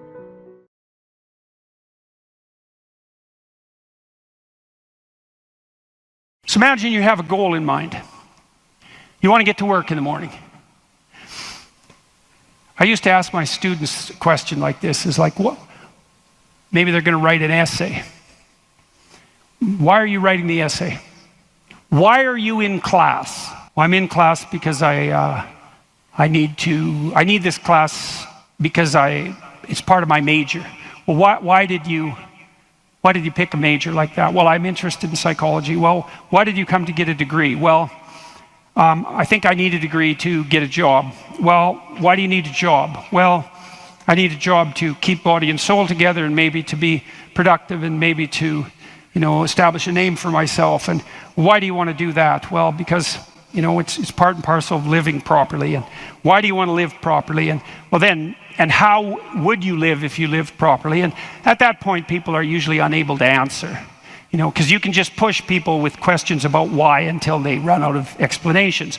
But the point is that you're always doing whatever you're doing because what you're doing is nested in a sequence of goal-directed actions. And those can be more or less sophisticated. If you're not very sophisticated at all, the nesting might be like 2 structures deep. Maybe you're, you're bored and you want to go get drunk, and why? Well, because you don't want to be bored, and if someone pushes you a little farther than that, you hit them, and you don't want to delve into it. But if you're sophisticated, you have a pretty good hierarchy of answers. So you might say, well, why do you want to be a productive and generous citizen? And like I said, people usually bottom out there, but you could say, well, that's part of reciprocal altruism, and if I'm productive and generous, then that'll encourage other people to be productive and generous, and if we're all productive and generous together, then there'll be more for everyone, and we'll all get along better, and we'll get along for a longer period of time, and that'll make us all more stable, and that'll make our societies better. And then you might say, well, why is that relevant? You might say, well, because the alternative to that is something like a descent into something approximating hell, and so that's part of a reflection of the divine order and the eternal battle between good and evil. And then you could push it farther than that, and you could say, well, are you going to be on the side of the redemptive hero, or are you going to be on the side of the eternal adversary? Like, you can keep digging down farther and farther, and the farther down you dig, the more you get down into what you might describe as the implicit religious substrate. And it's very much useful to know that and to make as much of that conscious as possible. So now imagine that you've come to this talk tonight because you've decided to aim up. And maybe you haven't formulated that precisely explicitly, but something is driving you in this direction. And then you come to the talk and you find out that I'm talking about something that isn't what you expected, and it doesn't seem to be moving you along on your pathway forward to that end. And what's going to happen is you're going to be disappointed. And you might be anxious too. You're going to be disappointed because disappointment signals that you're experiencing something that's not relevant to the goal that you are attempting to pursue, and that might in fact be interfering with it. That's what negative emotion does. And maybe if you're disappointed in what I say, that also makes you anxious because you assumed that you would come here and I would say something relevant, because you assumed that you knew who I was, and then it turned out that I didn't, and then you don't know who I am, and then you don't know what you're doing here, and then you get anxious. And the reason you get anxious is because that's what anxiety is for. It tells you when the pathway to your goal has been disrupted, so multiple pathways have now emerged. So imagine you're driving your car to work and it quits. And what happens is you get anxious. And the reason you get anxious is because, well, you were beetling along quite nicely in your world, and everything was reduced to like a unidimensional simplicity. You weren't in a car as an object, you were in a thing that took you to where you wanted to go, and it was just doing what it was supposed to be doing, tracking you along the pathway to your goal. And then it fails and you're off on the side of the road, and you get anxious because how the hell are you going to get to work? And what if you don't get to work? And is your boss not going to be very happy with you? And maybe this is the third mistake you've made this week. And what if you get fired? And weren't you an idiot for buying this car? Maybe you shouldn't have a car at all. Maybe you should have walked to work. And maybe you should take a bicycle, because after all, that would save the planet. And and maybe now you have to take your car to a mechanic, but the last time you went to the mechanic you got ripped off because you're too stupid about vehicles to manage one, and you're kind of stupid about technology in general. And aren't you stupid? And maybe you're too stupid, and isn't your wife going to... That's anxiety, right? And that's the emergence of a multiplicity of pathways, right? And so what anxiety signifies is the degeneration of an attentional hierarchy into multiplicity. And the reason you get anxious and it feels bad is because now your body can't compute how much energy you have to put out in order to get to your goal. And so you can't organize the world. You're apt to use more resources than you'll replenish. And if you continue to do that, then you'll die. And so anxiety is a signal that complexity has reemerged. Chaos, that's the eternal dragon of chaos. Chaos has reemerged because your narrative has collapsed. And so that's negative emotion. That's what negative emotion signifies, is that it's the collapse of an organizing narrative. And so that's very interesting to know. So you feel positive. If I walk on the stage and I know I'm supposed to go to the front of the stage, say, and the reason I want to do that is because I know I have to talk to you, and that's and I want to talk to you because I think it's valuable to talk to you, etc. That's nested in a hierarchy of value. And if I see a clear pathway to the front of the stage, then that actually produces positive emotion. And that positive emotion impels me forward, because positive emotion does impel you forward. That's what it's for. That's how positive emotion is linked to action. So if you're enthusiastic because you can see a pathway forward to a valued goal, and that enthusiasm manifests itself. This is true even neurochemically. It manifests itself as positive motivation to move forward. And not only that, if you're moving forward and it's working, your brain tracks the fact that it's working, and then that's linked to dopamine release, by the way, which is what cocaine releases. It's linked to dopamine release. And the other thing your brain is doing, even when you're just walking to where you want to go, if you're successfully walking there, your brain tracks what you're doing. There's circuits that are activated while you're doing it. And if what you're doing results in the result you desired, then the dopamine floods those little neurons that are active, and it makes them grow and flourish. And so as you practice something that's working, the circuit that is activated as you're practicing is bathed in dopamine, and that makes it stronger. And that feels good. It's growth. It's part of positive emotion. And so the positive emotion moves you forward, but also encourages you to develop a habit of that practice. And so one of the things I would bloody well say is, don't make a habit of pursuing things that aren't good for you. because you build that into you. That's what happens if you become addicted to something, you know. You build a little monster inside you that's grown, it's there, it's after one goal, despite everything else. Not a good outcome. So, now positive emotion also signals the fact that it's also an energy conservation observation. So, as I move forward towards my goal, with each step I take, it's going to take less energy to get to the goal. And so that means that the positive emotion signifies, what would you say? It signifies the increasing efficiency of your action as you move towards a goal. So negative emotion signifies the fact that things have got too complex for you to manage, and positive emotion signifies that you're approaching your goal and becoming, and that there's less demand on energy output with every step forward. And so that's emotion. And that's pretty much worth knowing. And then what happens when you're watching a movie is you infer the goal of the protagonist, or the villain for that matter. You infer the goal of the character that's being portrayed on the screen. You adopt that goal as your own. Then you play out the emotions in your own body, which mimics the structure what would you call the character that's being portrayed on the screen, and you live that all out inside you. And that's also how you understand other people.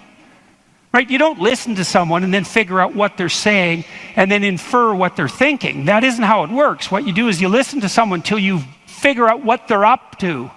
As soon as you figure out what they're up to, you can adopt that frame of reference. As soon as you adopt that frame of reference, you have the same emotions.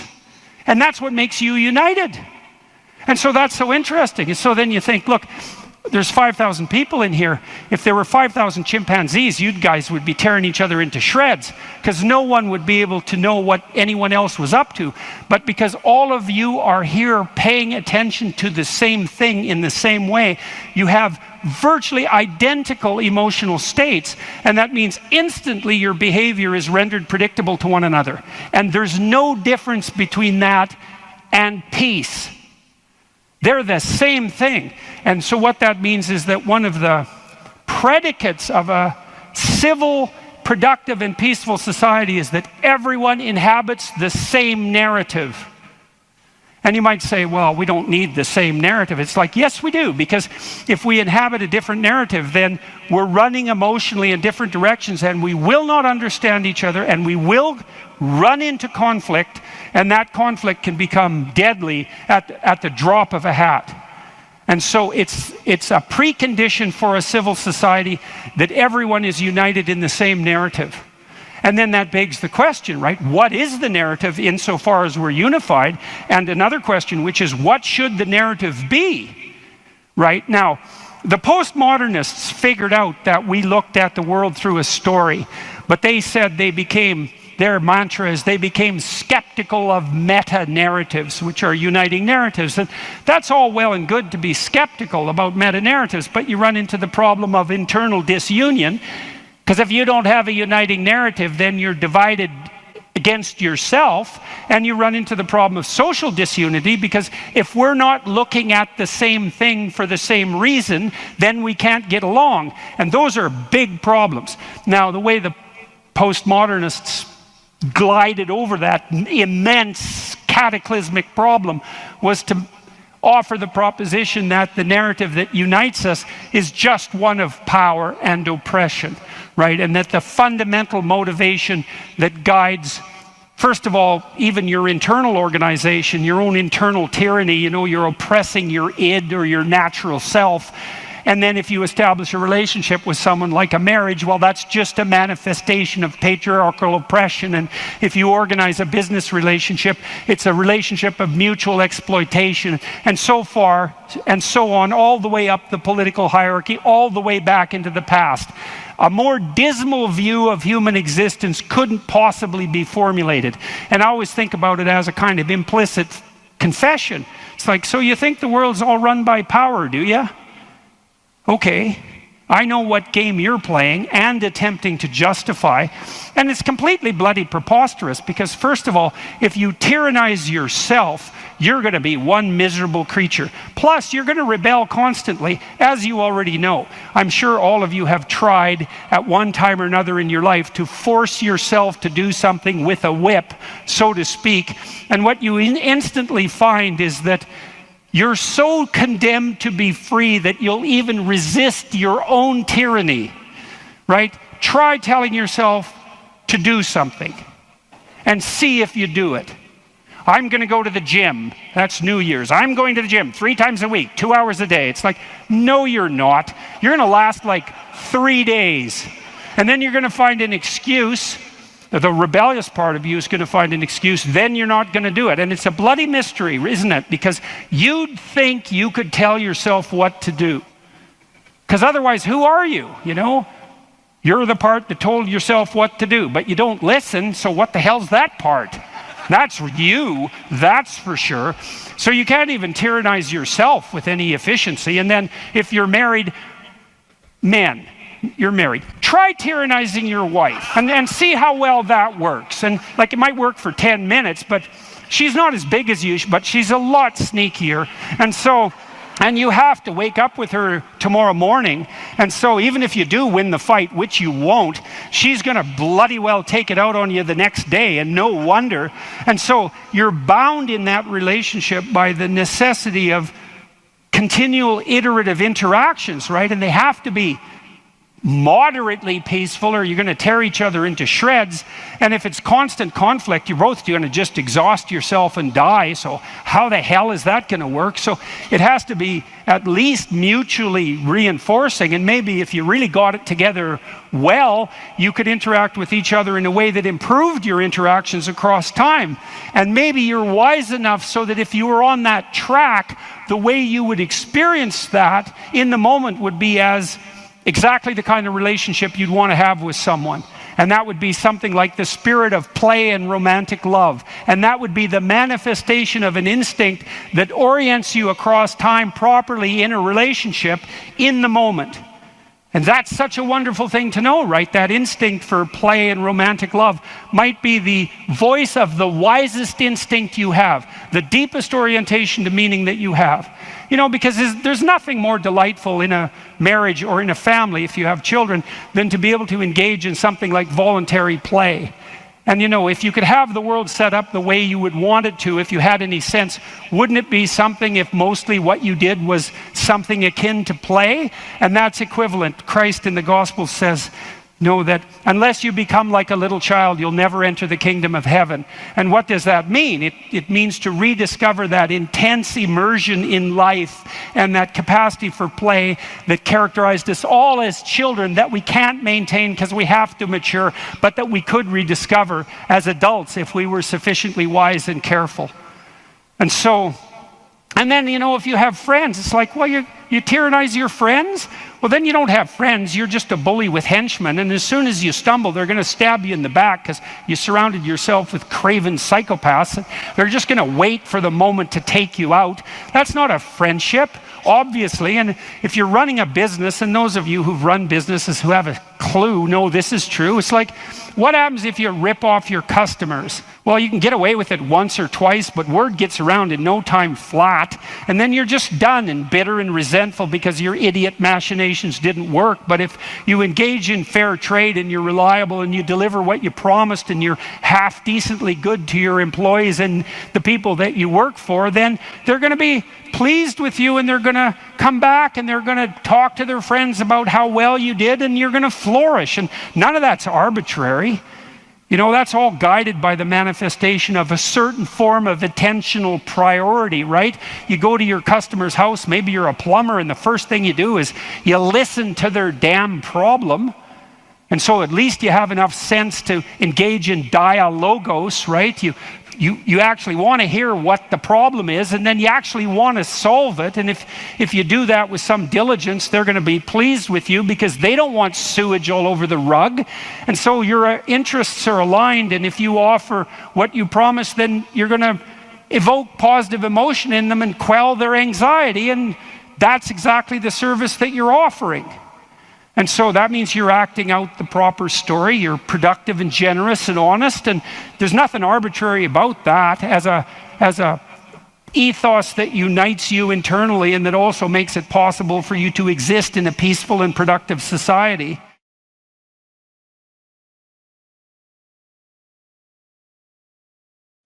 You're sitting on the edge of the bed trying to have an honest dialogue with yourself, and the little voice says, you know, it's pretty disgusting in here. And you think, well, I'm way above such trivial niceties as organizing my room. It's like, well, that's pride. That's arrogance. If you're above organizing what's actually yours, how in the world are you ever going to organize anything else? And so you get on your knees and you think, well, it's time to, you know, take a brush to the toilet. And maybe that's where you start.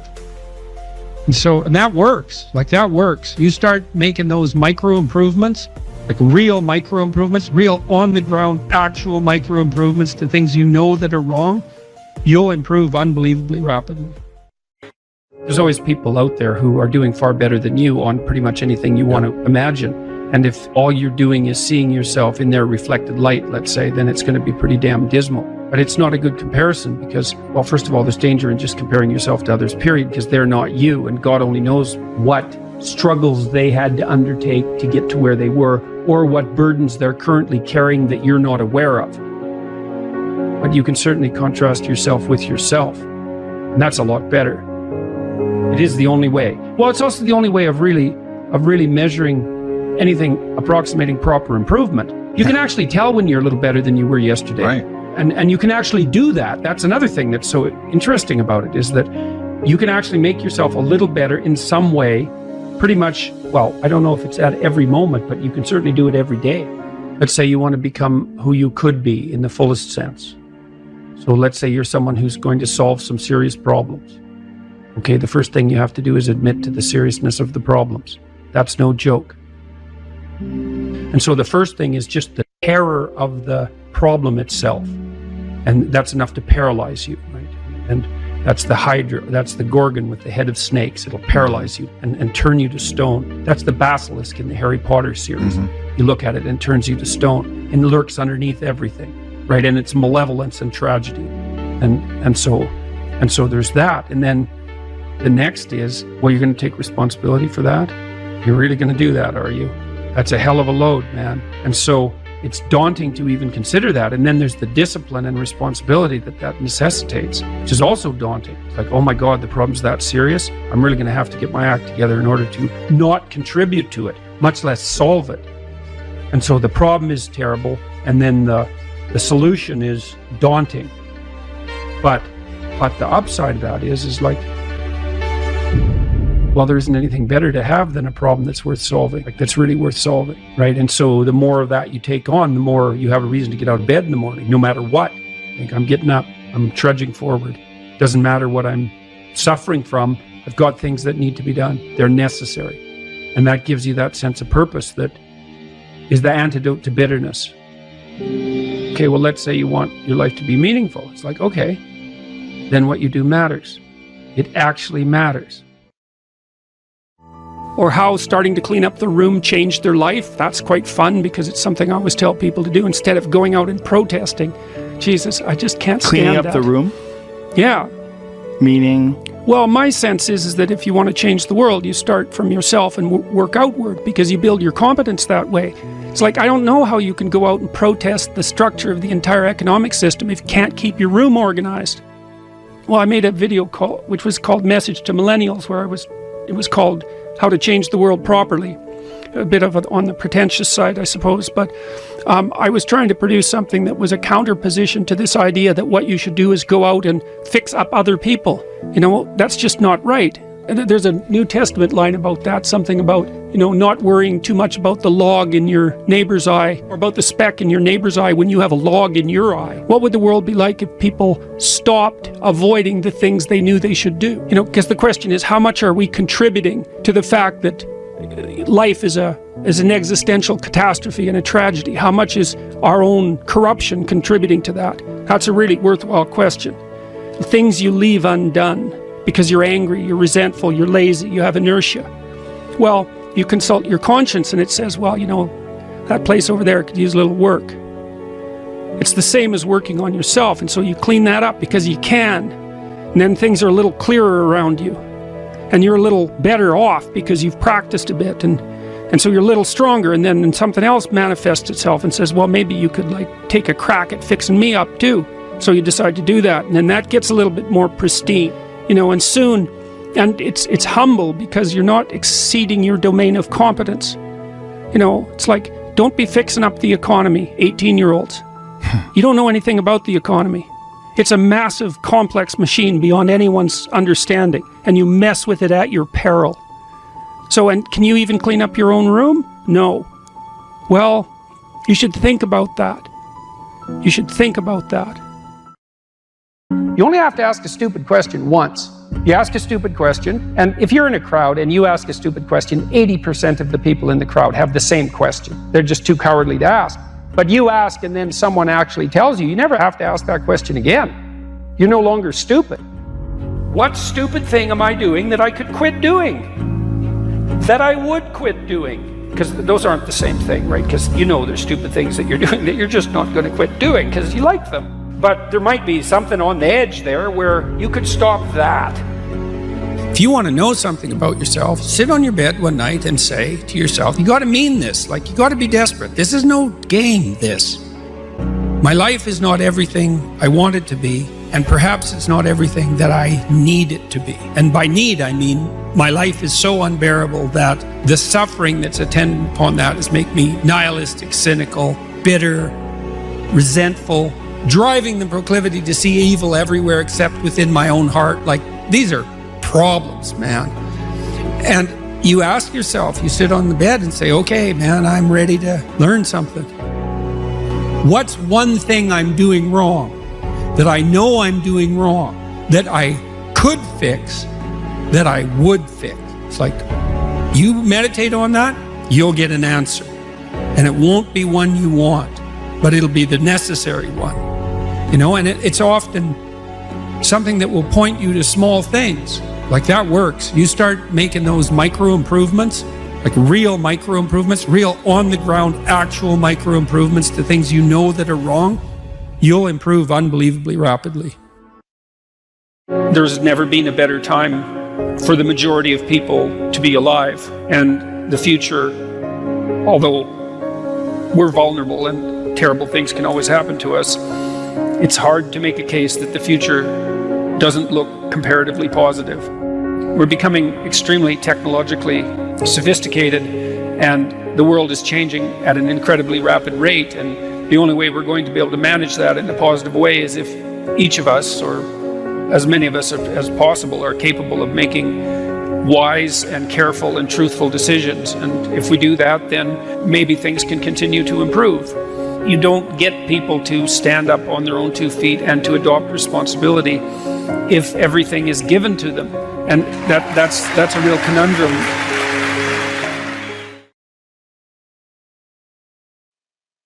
So imagine you're dealing with someone who's hoarding.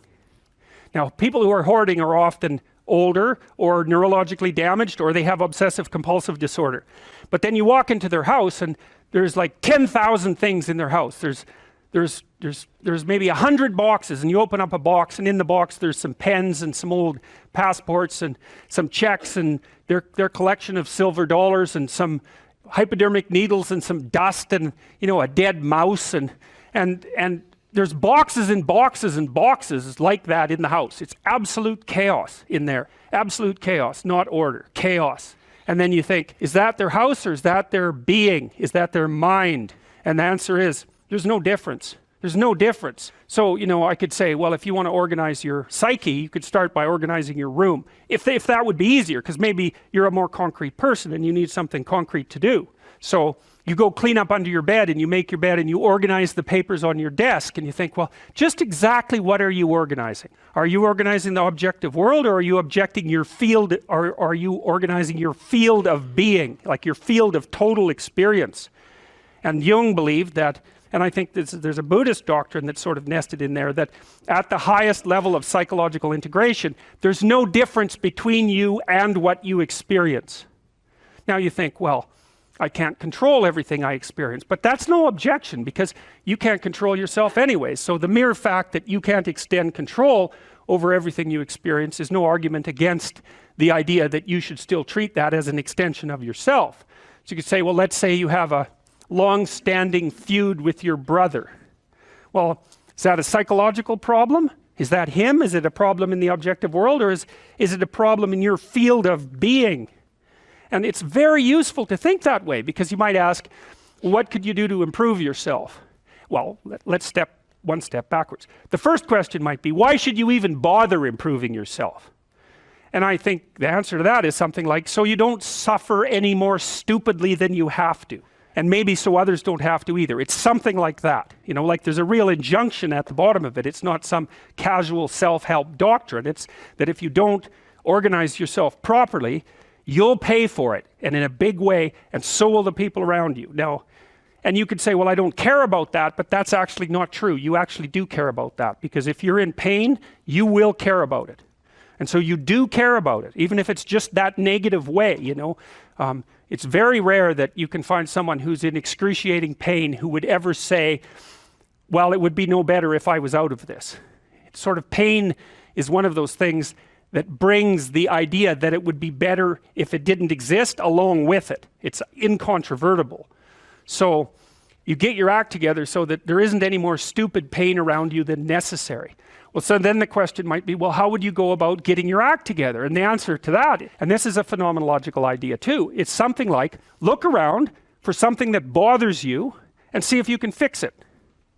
So now you think, well, let's say you go into you can do this in a room. It's quite fun to do it just when you're sitting in a room, like a room, maybe your bedroom. You can sit there and just sort of meditate on it and think, okay, if I wanted to spend 10 minutes making this room better, what would I have to do? And you have to ask yourself that, right? It's not a command, it's like a genuine question. And things will pop out in the room that you know, like there's a stack of papers over there that's kind of bugging you, and you know that maybe little order there would be a good thing, and you know, there's some rubbish behind your computer monitor that you haven't attended to for like 6 months, and the room would be slightly better if it was a little less dusty and the cables weren't all tangled up the same way. And like, if you allow yourself just to consider the expanse in which you exist at that moment, there'll be all sorts of things that'll pop out in it that you could just fix. And you know, I might say, well, if you were coming to see me for psychotherapy, the easiest thing for us to do first would just be to get you to organize your room. You think, well, is that psychotherapy? And the answer is, well, it depends on how you conceive the limits of your being. And I would say, start where you can start. You know, if something announces itself to you, which is a strange way of thinking about it, as in need of repair, that you could repair, then hey, fix it. You fix 100 things like that, your life will be a lot different. You know, I often tell people too, fix the things you repeat every day, because people tend to think of those as trivial, right? You get up, you brush your teeth, you have your breakfast, you know, you have your routines that you go through every day. Well, those probably constitute 50% of your life. And people think, well, they're mundane, I don't need to pay attention to them. It's like, no, that's exactly wrong. The things you do every day, those are the most important things you do. Hands down. All you have to do is do the arithmetic.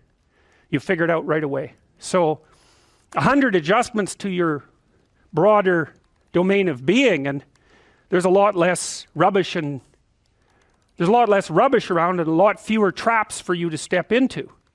And so that's in keeping with Jung's idea about erasing once you've got your mind and your emotions together, and once you're acting that out, then you can extend what you're willing to consider yourself and start fixing up the things that are part of your broader extent. Now, sometimes you don't know how to do that. So you might say, imagine you're walking down Bloor Street and there's this guy who's like alcoholic and schizophrenic and has been on the streets for 10 years. He sort of stumbles towards you and, you know, incoherently mutters something.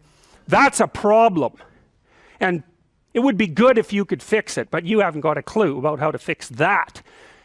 You just walk around that and go find something that you could fix, because if you muck about in that, not only is it unlikely that you'll help that person, it's very likely that you'll get hurt yourself.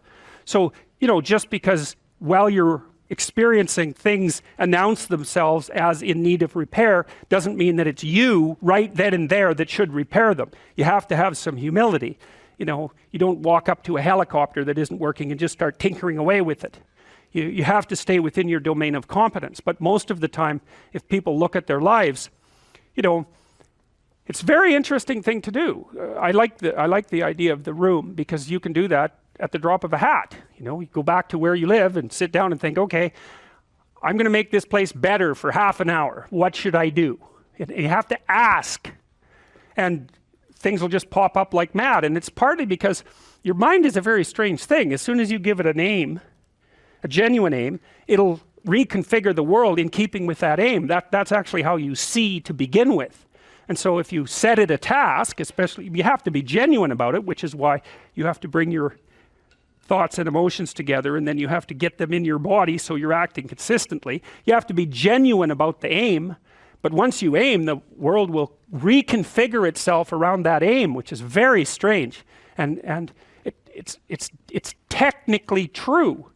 You know, the best example of that, you have all seen this video where you watch the basketballs being tossed back and forth between members of the white team versus the black team, and while you're doing that, a gorilla walks up into the middle of the video and you don't see it. It's like, you know, if you thought about that experiment for about 5 years, that would be about the right amount of time to spend thinking about it, because what it shows you is that you see what you aim at. And that, man, if you can get one thing through your head as a consequence of even being in university, that would be a good one. You see what you aim at. And so, because one inference you might draw from that is, be careful what you aim at, right? What you aim at determines the way the world manifests itself to you. And so if the world is manifesting itself in a very negative way, one thing to ask is, are you aiming at the right thing? Now, you know, I'm not trying to reduce everybody's problems to an improper aim. People get cut off at the knees for all sorts of reasons. You know, they get sick, they have accidents. There's a random element to being, that's for sure. And so you don't want to take anything, even that particular phrase, too far. You want to bind it with the fact that random things do happen to people, but it's still a great thing to ask.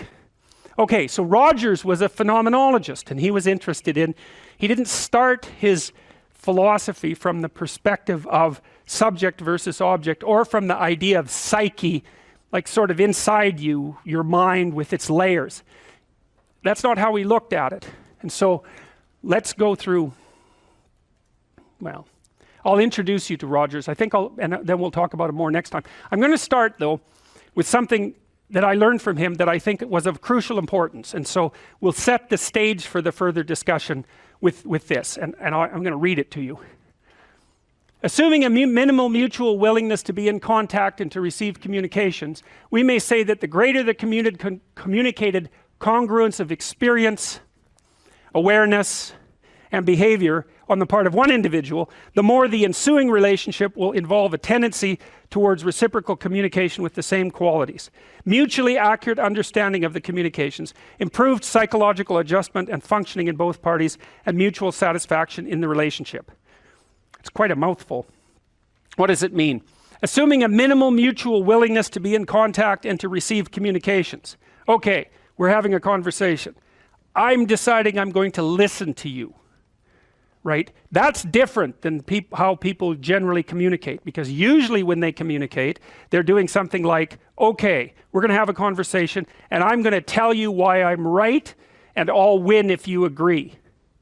Or maybe you're having a conversation where, I don't know what you're trying to do. Maybe you're trying to impress the person you're talking to. So you're not listening to them at all. You're just thinking about what you're going to say next. Okay, so that's not this. This is, you might have something to tell me. And so I'm going to listen on the off chance that you'll tell me something that would really be useful for me to know. And so you could think about it as an extension of the Piagetian, you know, Piaget talked about the fundamentally important element of knowledge being to describe how knowledge is sought, the process by which knowledge is generated. Well, if you agree with me and I find that out, I know nothing more than I knew before. I just know what I knew before. And maybe I'm happy about that because, you know, it didn't get challenged. But I'm no smarter than I was before. But maybe you're different than me, and so while I'm listening to you, you'll tell me something I don't like. Maybe it's something I find contemptible or difficult, whatever. Maybe you'll tell me something I don't know, and then I won't be quite as stupid. And then maybe I won't run painfully into quite as many things.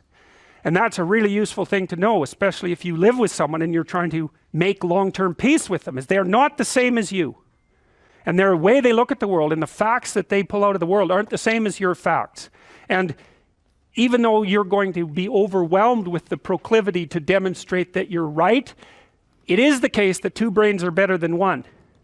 And so maybe 9 of the 10 things they tell you are dispensable, or maybe even 49 out of 50, but one thing, all you need to get out of the damn conversation is one thing you don't know.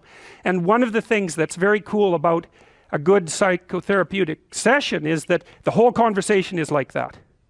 All you're doing is trying to express the truth of the situation as clearly as possible. That's it. And so now Roger's proposition, and I'll tell you why he derived it, was that if you have a conversation like that with someone, it will make both of you better. It'll make both of you psychologically healthier. So there's an implicit presupposition that the exchange of truth is curative. Well, that's a very cool idea. I mean, it's a very deep idea. I think it's the most profound idea. It's the idea upon which Western civilization, although not only Western civilization, is actually predicated. The idea that truth produces health. But for Rogers, that was the entire purpose of the Psychotherapeutic Alliance. You come to see me because you want to be better. You don't even know what that means necessarily, neither do I. We're going to figure that out together.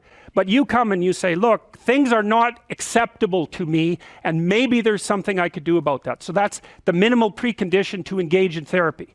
Something's wrong, you're willing to talk about it truthfully, and you want it to be better. Without that, the therapeutic relationship does not get off the ground. And so then you might ask, well, what relationships are therapeutic? And the answer to that would be, if you have a real relationship, it's therapeutic. If it isn't, what you have is not a relationship. God only knows what you have. You're a slave, they're a tyrant, you know, you're both butting heads with one another. It's a primate dominance hierarchy dispute.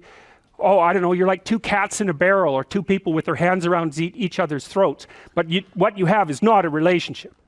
So, all right.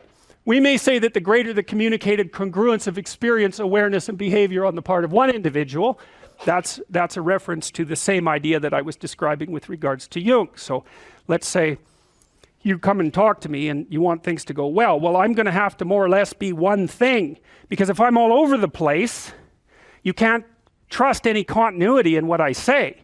There's no reason for you to believe that I'm capable of actually telling you, I'm capable of expressing anything that's true.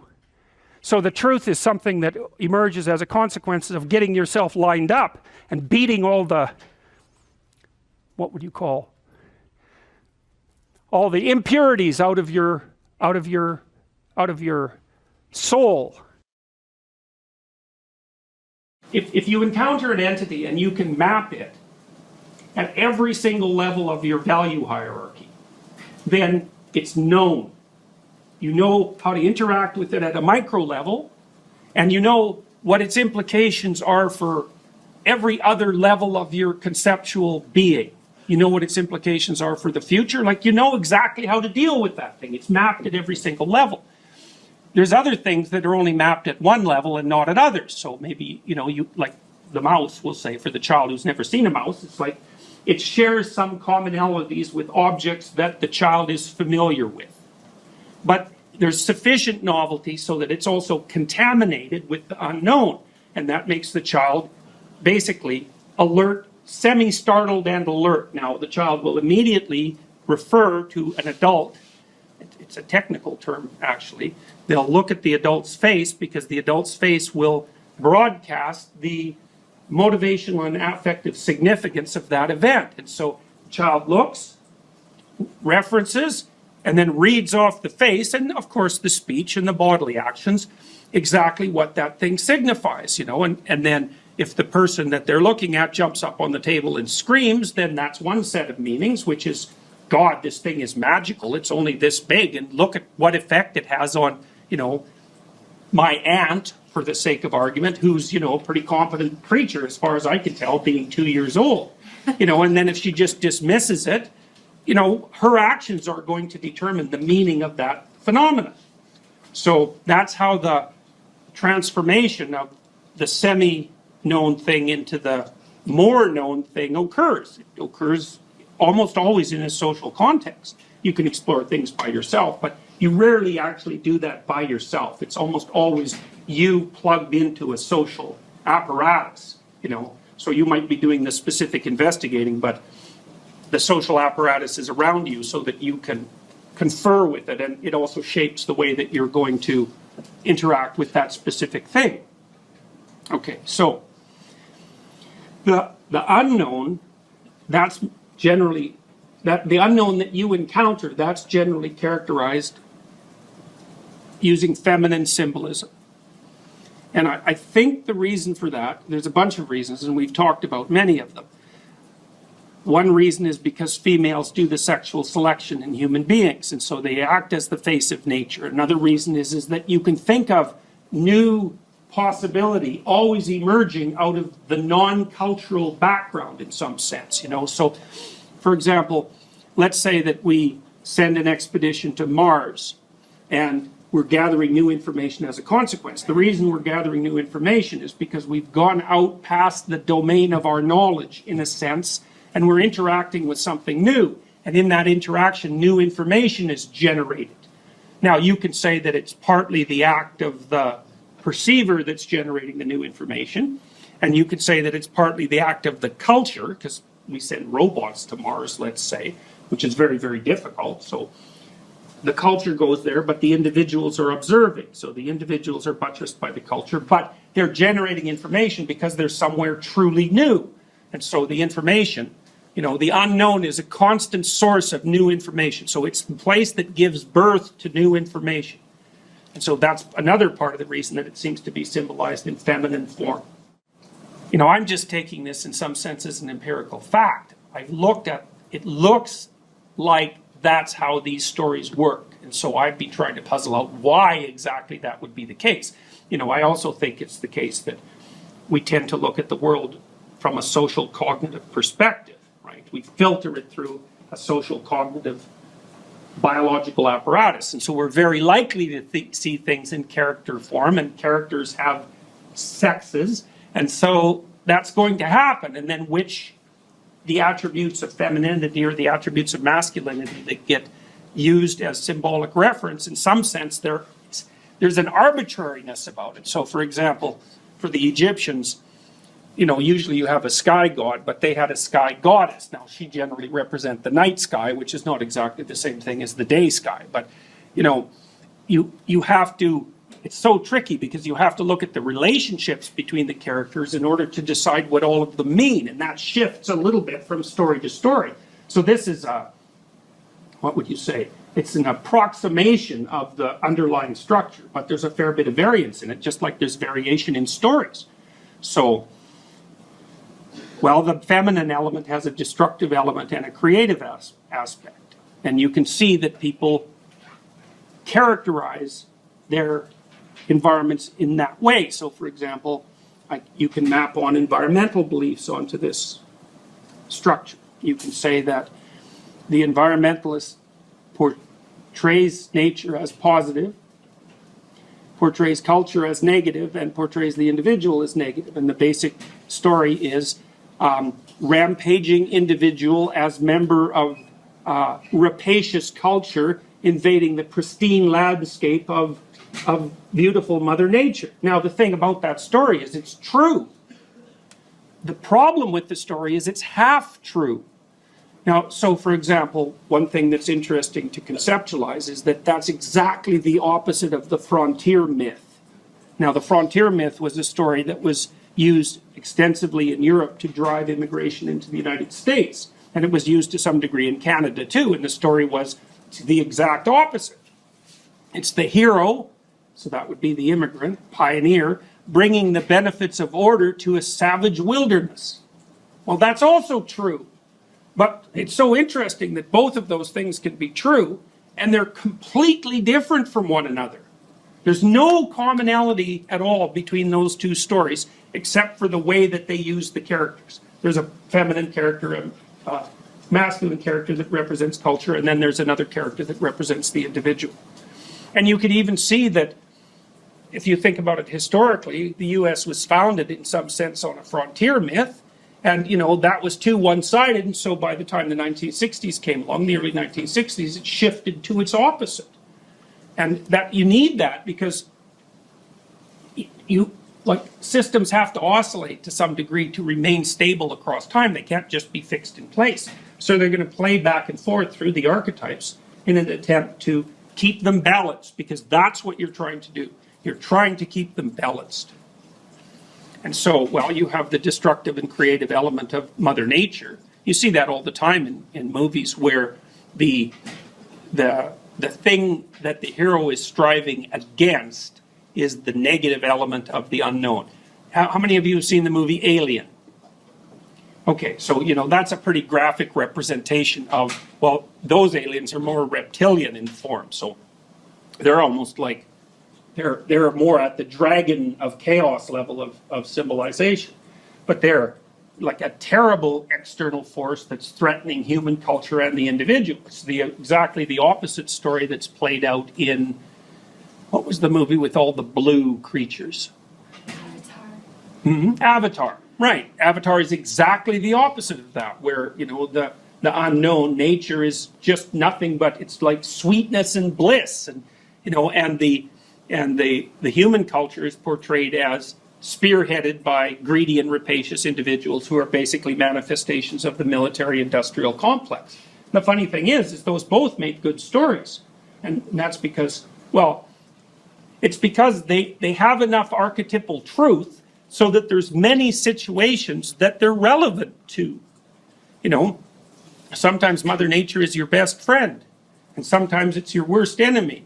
And so you could go down to the jungles of Peru, and you could talk to the people who live there, and you could find out what they know about medicinal plants in the jungle, and you could bring home things to cure disease. Or you could just go down there and get lost in the jungle, and then you're dead. In some sense, it's the same jungle. And whether it's positive or negative depends on what stance you take towards it and how you behave. And so the other thing that's really interesting about mythology, and this is the lovely element of mythology, is that part of what it does is tell you how to take this incredibly complex landscape that's positive and negative at the same time at every level of analysis, and how to navigate through it so that the proper balance is maintained as far as the entire system is concerned. So that culture has an orderly element, and that's what protects us here, and it has a tyrannical element, and that's what makes you treated like numbers at the University of Toronto. You get both of those at exactly the same time.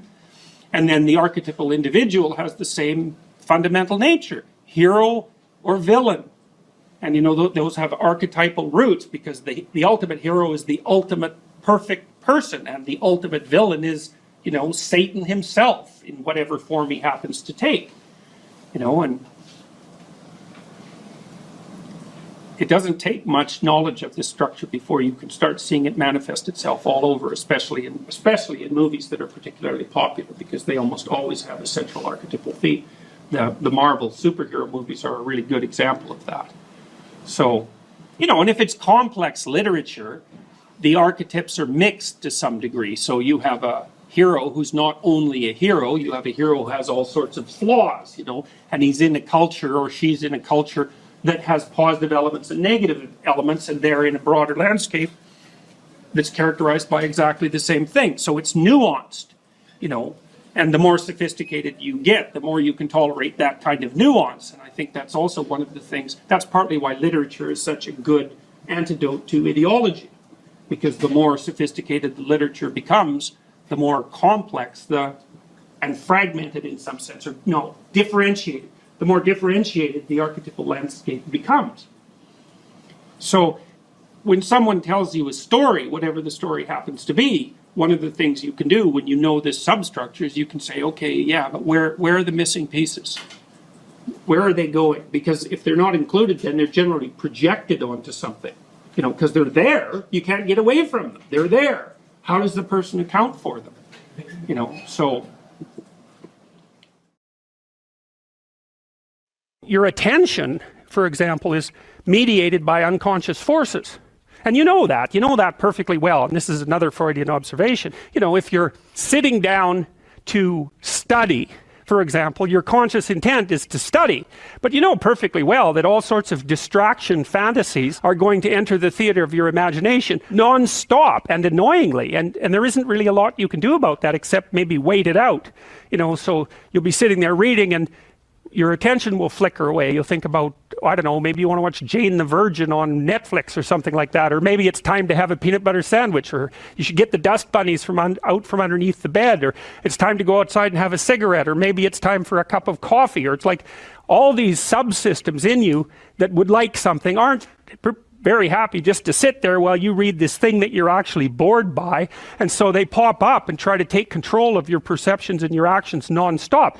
Maybe you think, well, this is a stupid course anyways, why do I have to read this damn paper, and what am I doing in university, and what's the point of life? It's like you can really get going if you're trying to avoid doing your homework, and then you might think, well, what is it in you that's trying to avoid? Because after all, you took the damn course and you told yourself to sit down.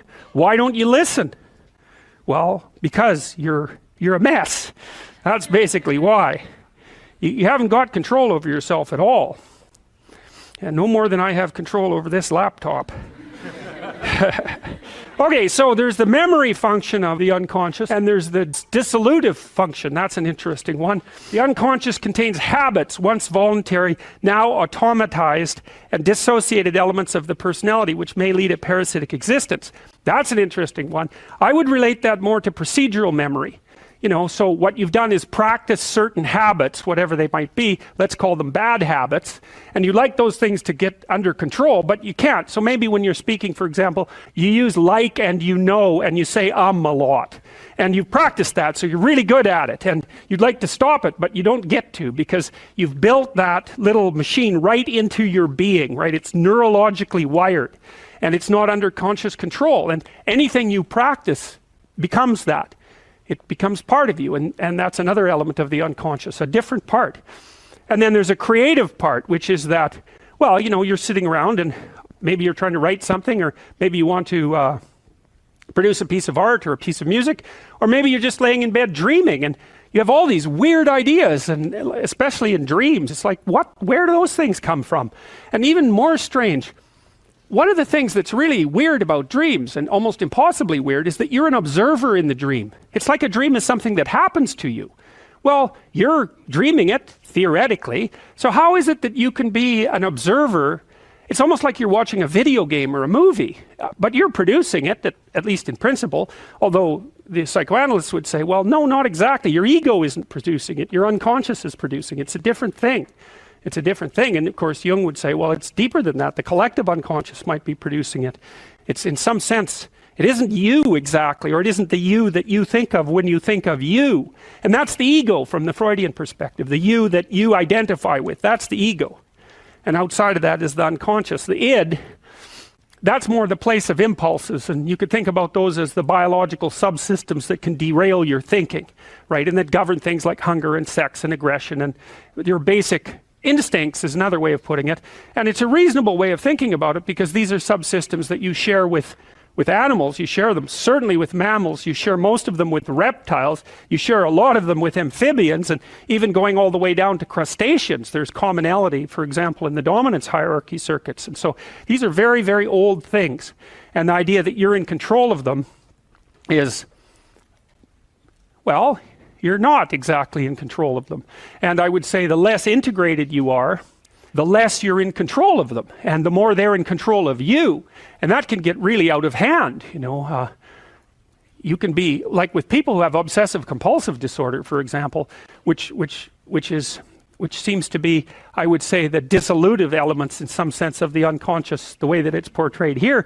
Poor people with obsessive compulsive disorder, they can spend half their time doing things that they can't really control, and they have very strong impulses to do them, and it's very hard on them to block them. You know, they'll almost panic if those things are blocked. And then you have people with Tourette's syndrome, you know, that they'll be doing all sorts of weird dances and spouting off obscenities and imitating people without being able to control it, and sometimes a little bit of antipsychotic medication can dampen that down, but it's as if there are these autonomous semi-spirits inside of them that grip control over their behavior and make them do things. And you know, you find that to some degree in your own life, because maybe you've become very attracted to someone, even maybe you don't want to be attracted to the person, and then you find yourself, you know, texting them when you know perfectly well that you should be going to bed, and you know, you're in a grip of something, and you can't control it, and that's all part of the unconscious and all part of what Freud was studying.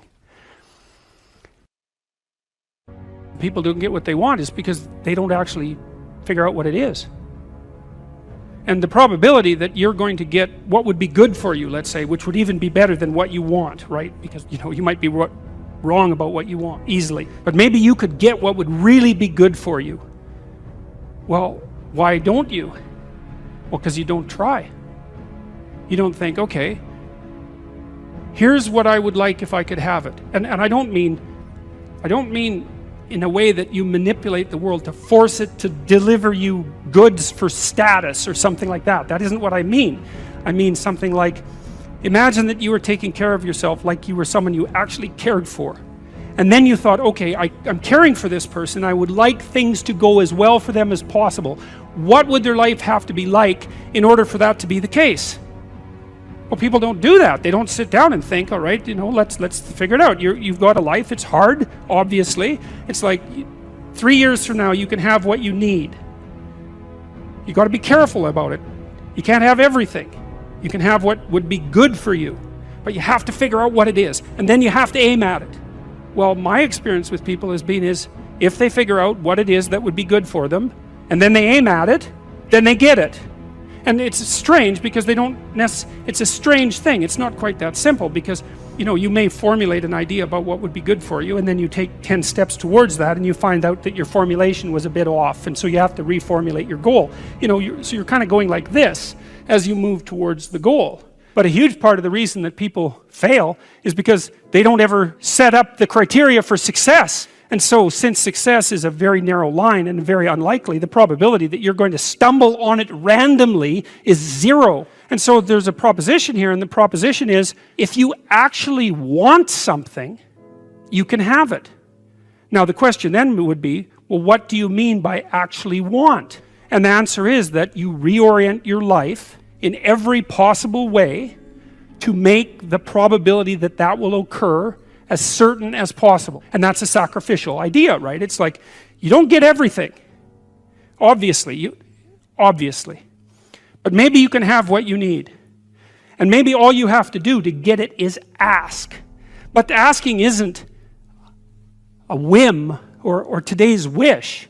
It's like, you have to be deadly serious about it. You have to think, okay, like I'm taking stock of myself. And if I was going to live properly in the world and I was going to set myself up such that being would justify itself in my estimation, and I don't mean as a harsh judge, exactly what is it that I would aim at? Sit on your bed one day and ask yourself, what remarkably stupid things am I doing on a regular basis to absolutely screw up my life? And if you actually ask that question, but you have to want to know the answer, right? Because that's actually what asking the question means. It doesn't mean just mouthing the words. It means you have to decide that you want to know. You'll figure that's out so fast it'll make your hair curl. I wouldn't consider myself either naive or particularly optimistic person. I don't think I'm either of those.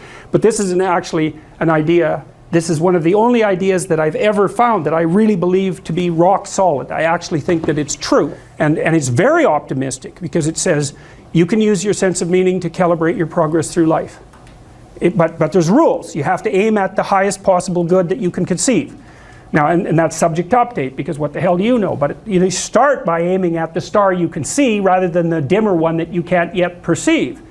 And then you decide that you're going to do that honestly, right? That's a big decision. So the first decision, I think, in some sense, is a decision of love. You're going to decide that being is worthwhile and that you're going to work for its betterment. And that's a decision that's based on love. And the second decision is based on truth. Having made that decision, you're going to play a straight game. Having made those two decisions, I think that you can allow your sense of meaning to calibrate your pathway. And then what's so interesting is that you hit a state that's as close to paradisal as you're going to hit right away, because being engaged like that, it's better to be engaged in the solution of a complex problem than not to have a problem at all. And that's no different than saying it's better for there to be being than non-being, because being is a problem. And so if you want to have no problems, then you have no being. And you could say, well, being is so miserable that maybe that's the route we should take. And fair enough, but maybe you can have your cake and eat it too. You can have the damn problem. It can be a problem worth solving, and you can be so engaged in solving the problem that it justifies the fact that the problem exists. And then you get to have the problem and the solution at the same time, and maybe that's better than not having the problem at all. And I believe that, because one of the things I have seen, and I've seen this being so interesting when I've been lecturing to people, especially more recently, and this is also manifested itself on YouTube. I'm talking to people a lot about responsibility, and it's young men in particular that seem to be responding to that. And I think that's partly because I think that young women, in some sense, have their responsibility map already laid out for them. It's also less voluntary in some sense for women, because they have more complicated problems to solve in the first part of their life, right? Because they have to get the family problem solved. But whatever. I've been talking in a very delineated manner about responsibility, which is a strange thing to sell to people, but responsibility is what gives your life meaning. And so then you might say, well, then take on ultimate responsibility. And what happens? You have an ultimately meaningful life. And then you might say, well, if your life is ultimately meaningful, doesn't matter if it's punctuated by tragedy or even predicated on tragedy. It's worth it. And I think that's true. And everything I've seen indicates to me that's true. Every time I get my clients to take on more responsibility, and it isn't an injunction. You're a bad person, you should take on responsibility. It has nothing to do with that. You can define the damn responsibility. It isn't something that someone else should impose on you. It's not a matter of doing what you should do in some abstract manner. It's not that. It's the choice of what game you're going to play. And you can play the game of the seeker, I would say, and if you play that game, then everyone wins. And it's the best game you can play. And so the answer, in some sense, to the tragedy of life, to the catastrophe of life, to the fall, is to adopt the responsibility of mortality that goes along with that, and to play that game maximally. And paradoxically, it's in the willingness to do that the solution emerges. And I have done my best with every single thing I've talked to you guys about. I have done my best to do what Dostoevsky does in his novels, which is I make a proposition and then I spend months or years trying to figure out if I can take the bloody thing apart, if there's something wrong with it, because I want to find out. I want to hit it with a hammer and see if it breaks. And what I've been trying to do is to tell you all the things that I've gathered, let's say, or laid out or articulated or discovered over the last 30 years that I have not been able to break with the biggest hammer that I could take to them. And I guess that's the fundamental one, is that I believe that the idea that lurks in these images, derived from very different cultures, it's the same idea. Life is suffering. Right. Indisputable. What do you do about that? You voluntarily accept it and then strive to overcome the suffering that's a consequence of that. And you do that for you, and you do that in a way that makes it better for other people. And then that works. And one question might be, well, how well does it work? And the answer is, the only way that you can find out is by trying it. That's it. That's the existential element of it. The proof is to be derived by the incarnation of the attitude in your own life. No one can tell you how it will work for you. It's the thing that your destiny is to discover that. And you have to make the decisions to begin with. It's like because you can't do this without commitment. You have to commit to it first. That's the act of faith that Kierkegaard was so insistent upon. You have to say, I'm going to act as if being is good. I'm going to act as if truth is the pathway to enlightenment.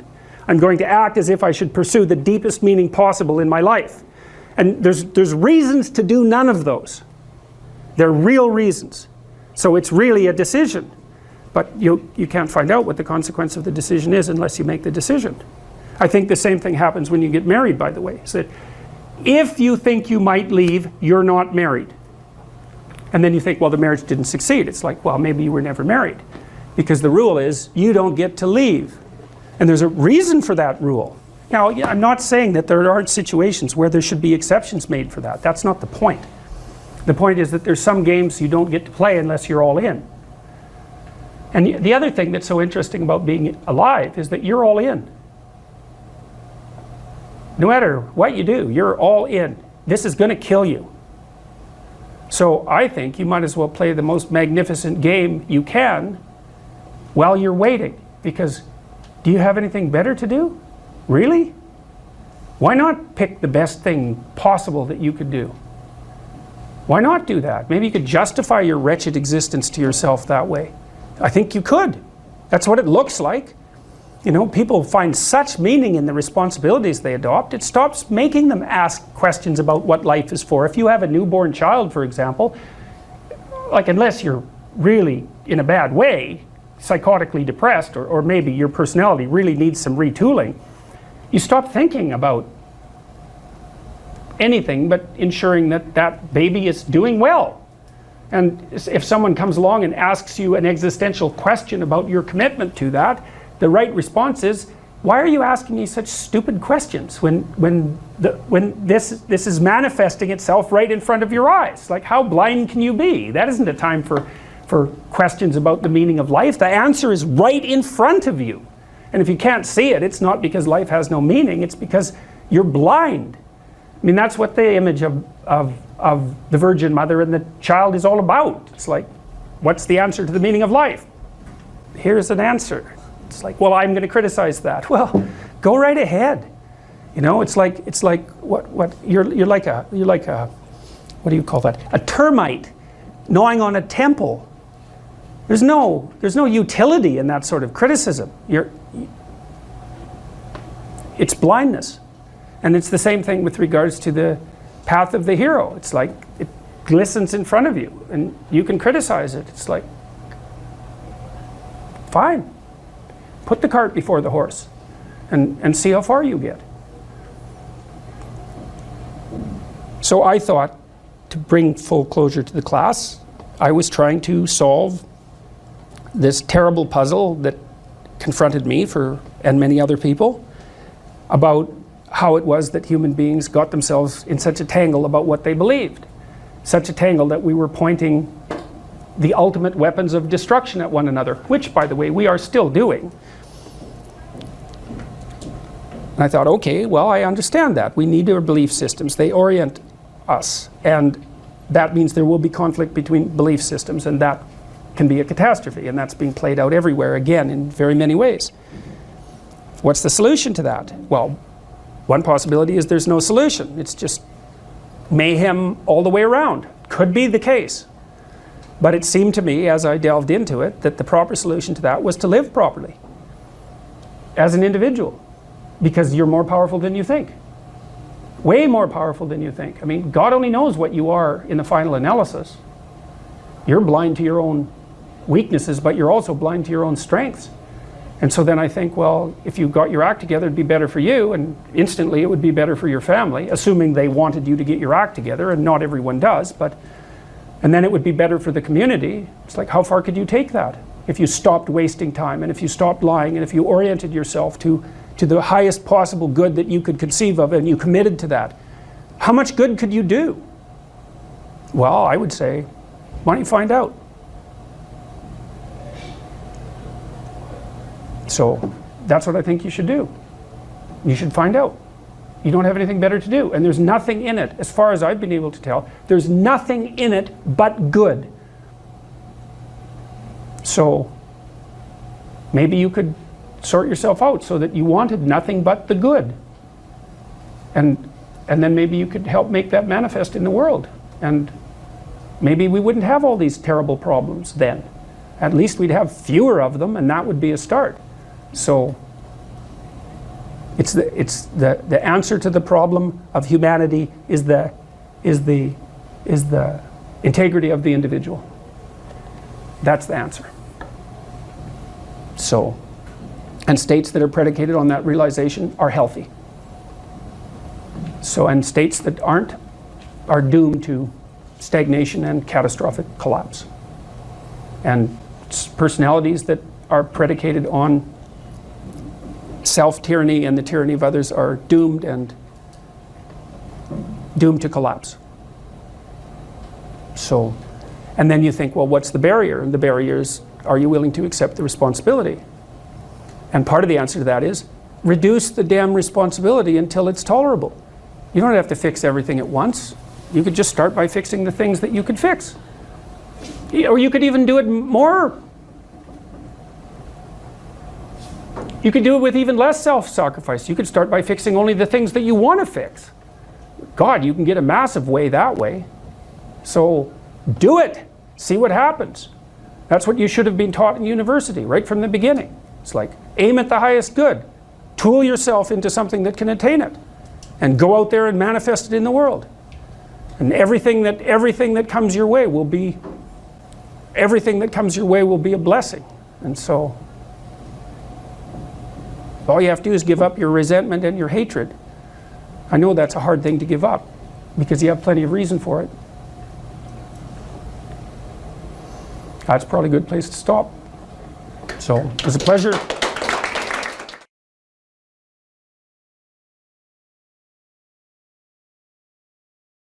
If you're hungry, it's not a deterministic drive. It's a sub-personality that has a goal, and then it has a bunch of action patterns that are going to work in reference to that goal.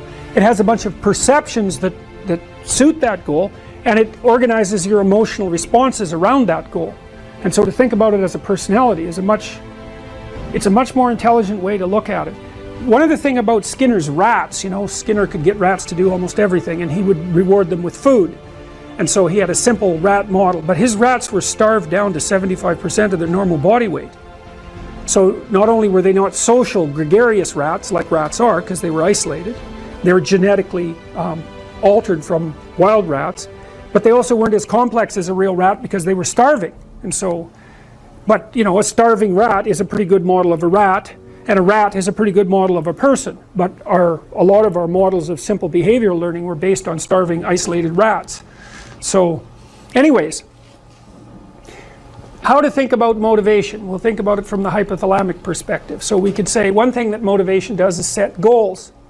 And we could say that emotions track progress towards goals. And I'm going to use that schema even though it's not exactly right. So you say, well, motivation determines where you're going to aim. So if you're hungry, you're going to aim at something to eat. And then that will organize your perceptions so that you zero out everything that isn't relevant to that task, which is almost everything.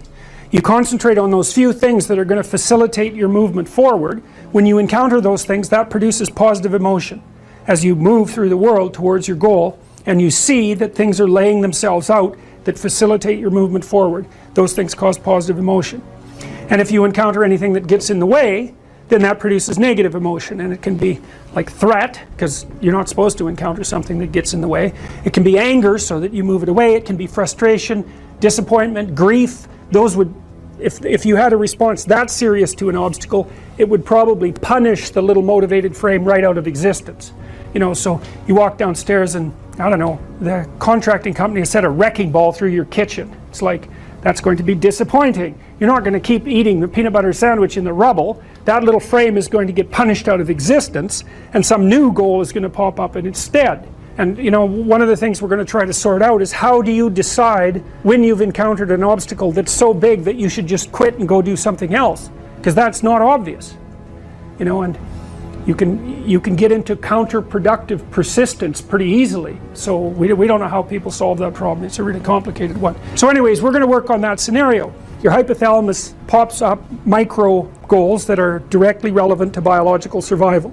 That produces a frame of reference. So it's not a goal, it's not a drive, and it's not a collection of behaviors. It's a little personality.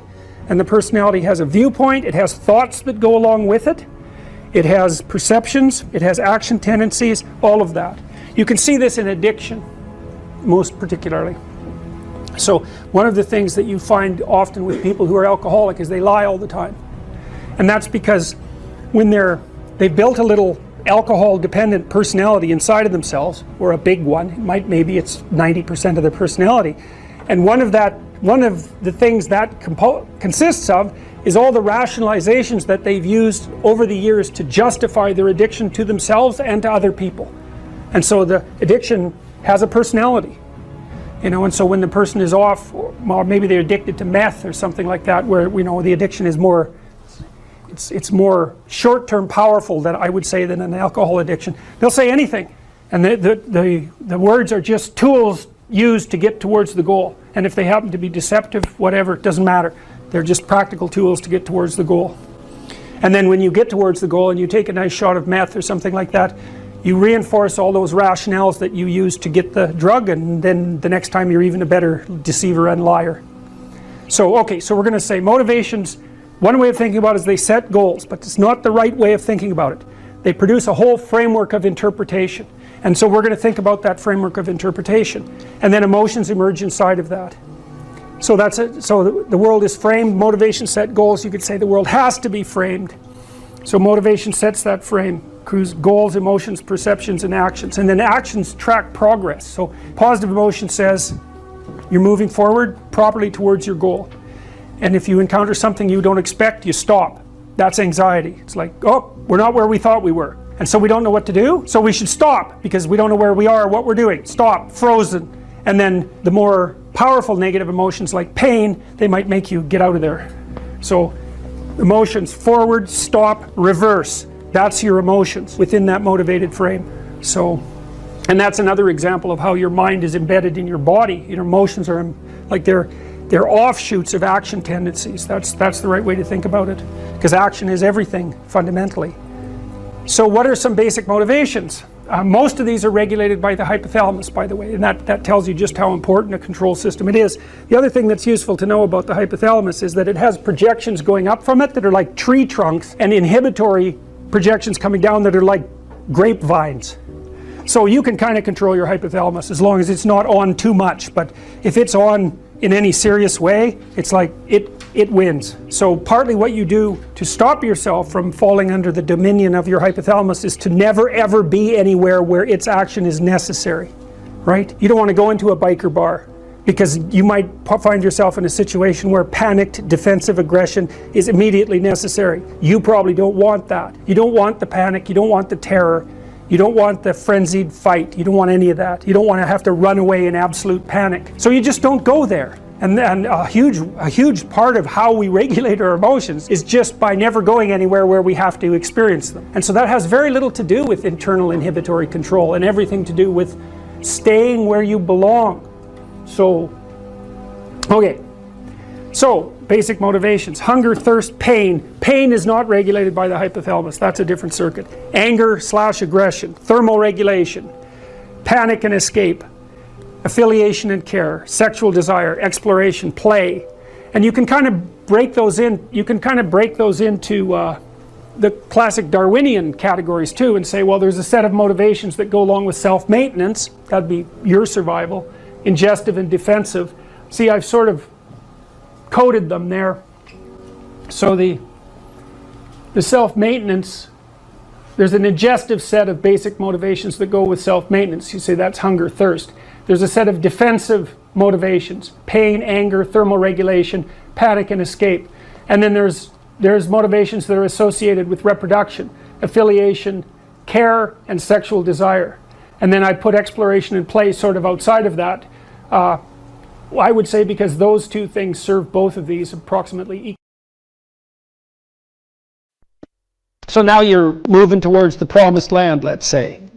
So that's inspiring, and that produces positive emotion, because you experience positive emotion when you see yourself moving towards a valued goal. No valued goal, no positive emotion. That's how your systems are set up psychophysiologically.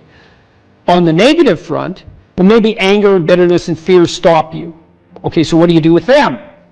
Take good stock of your sinful nature, let's say. You know what temptations you're prone to and what knock you off the beaten track, and maybe you feel guilty about it. You know where your weaknesses are, and you probably have some idea of just what kind of hell you could inhabit if you let those weaknesses get the upper hand. So why don't you just write about that for 15 minutes? So let's say this isn't what you could have in 5 years. It's the pit you could dig for yourself if you decided to, you know, just sit there or dig. Everyone has a sense of that, you know, for some people. My temptation probably would have been alcohol. It calmed me in social situations. It made me feel a closer kinship to people, and it was a pretty good stimulant. And so it was a really good drug for me, and I enjoyed it quite a lot, too much. But I learned that I had better things to do. I wouldn't have stopped without better things to do. And what did you mean by better things to do? Well, I was writing my book, Maps of Meaning, when I was still carousing as a graduate student. I'd started to put my life together by that point quite a bit, but I was still a party animal and very social. And but I found that I couldn't think hungover. And not only that, I couldn't handle the emotional tension of what I was dealing with intellectually. It was too, because you know, if you're hungover, your emotions are more sensitive, especially your anxiety. And the work I was doing was way too demanding emotionally because I was dealing with historical atrocity, and the motivations for that was just too damn dark, you know, to be dealing with hungover. Plus, once I had written a fair bit and was editing, once you've edited your work to a substantial degree, you have to use finer and finer gradations of judgment to continue to improve it. And if you're fuzzy-minded at all, if you've impaired your judgment, when you edit, you can make it worse, not better. And then I also realized that the only times I really regretted my actions was when I was drinking, because it disinhibits you, and that's fun. That can be really fun. But I'd wake up the next day and think, yeah, I was a little too provocative. I was a little too aggressive. I was a little too mean-spirited in my wit, a little too egotistical, or maybe more than a little on all of those fronts. A little careless in my choice of partner, a little uncontrolled in my social behavior in places I shouldn't have been, because, you know, I was starting to, well, I was a graduate student and a teacher by that point, and I was interacting with professors, say, in the social milieu. Responsibility grew. Yeah, well, it wasn't the time to be drunk. That just wasn't good. That worked in northern Alberta to some degree in some subcultures, but in those situations, it just made me look like a fool. Well, it made me into a fool, not just look like one. And then when you and I got married, I didn't, and we were going to have kids. I thought, well, I'm not drinking when I have kids. Yeah, I wanted children. Yeah, and you know, you want to grow up at that point. And besides, I was ready to dispense with all of that by then. In any case, so you can imagine the hell you could inhabit. And then the advantage to that is, see, people are often afraid of moving forward, and no wonder. But you should be way more afraid of not moving forward. And so if you get that hell behind you, it's like, well, do I want to go there? Well, I don't have the effort or the energy. I'm not even sure that it's the right thing. It's like, well, do I want to go back there? It's like, no, definitely not that. And if you don't feel that, hell, then you're not nearly as motivated as you could be. Because if you have any sense of just exactly how bloody dismal and dark things could get, then, and that's right there for you. And that was one thing that... I thought it was helpful. I thought it was helpful when I did the future authoring to think about where I would go if I went to the wrong place. Why? Well, it's just good to know how you will fall apart.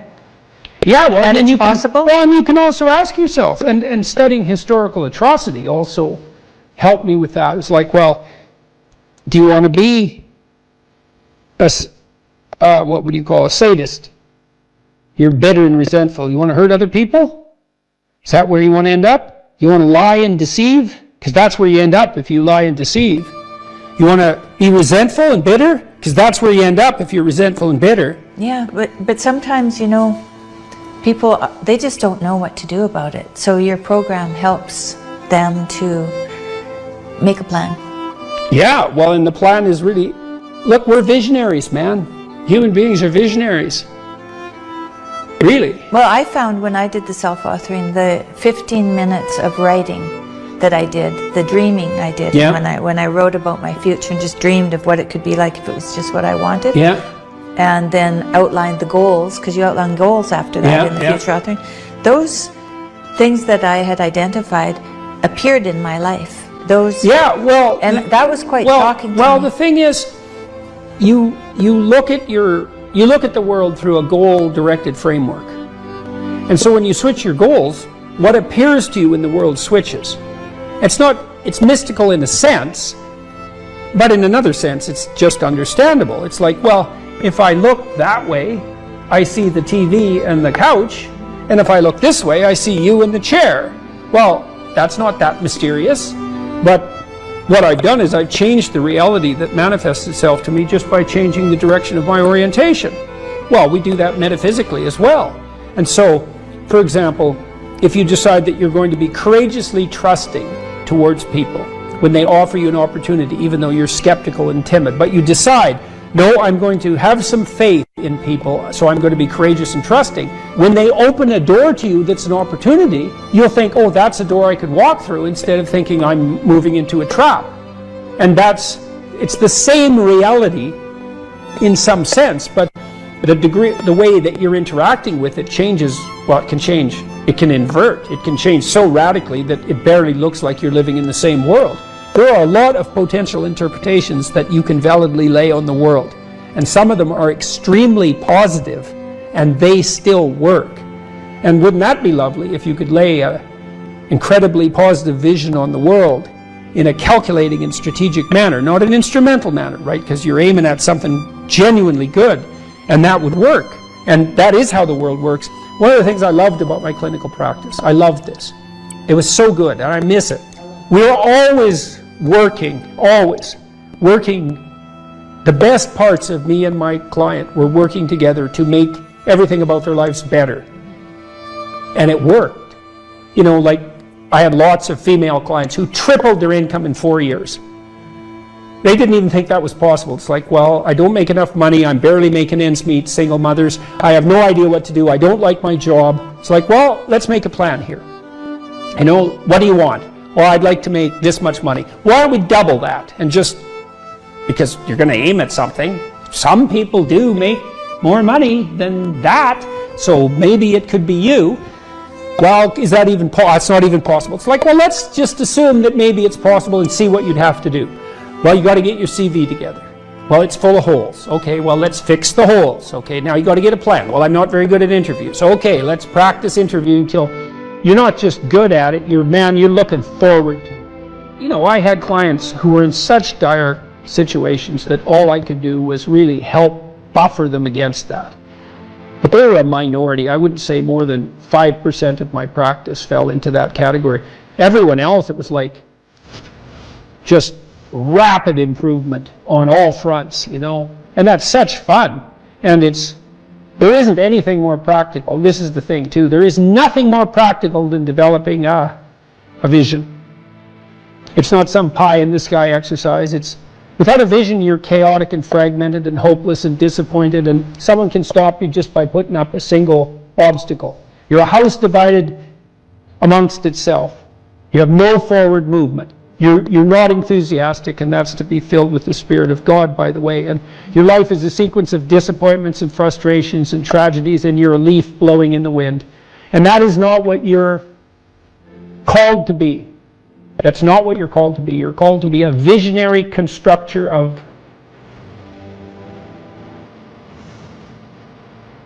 the paradisal vision. Mm-hmm. Really, that's who you are.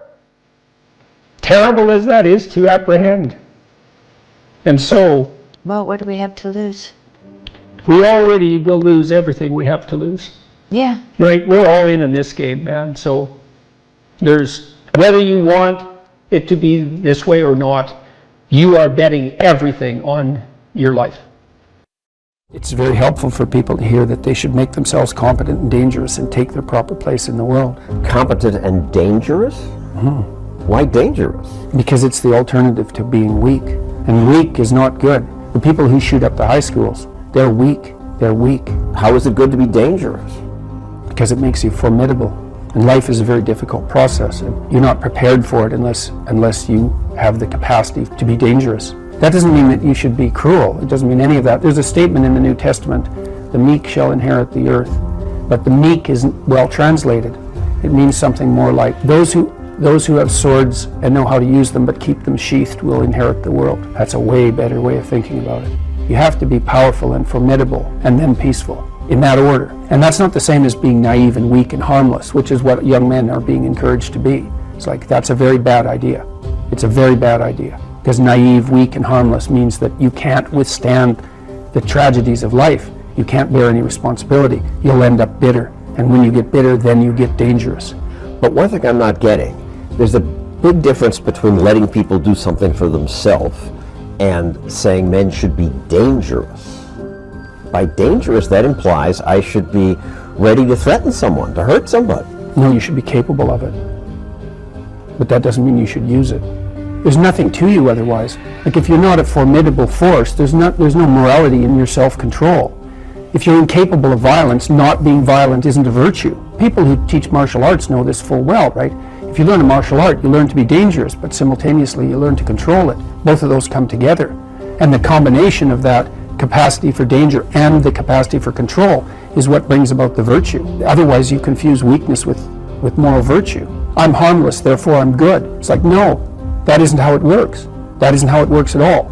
If you're harmless, you're just weak. And if you're weak, you're not going to be good. You can't be, because it takes strength to be good. It's very difficult to be good. Like that works. You start making those micro improvements, like real micro improvements, real on the ground, actual micro improvements to things you know that are wrong, you'll improve unbelievably rapidly.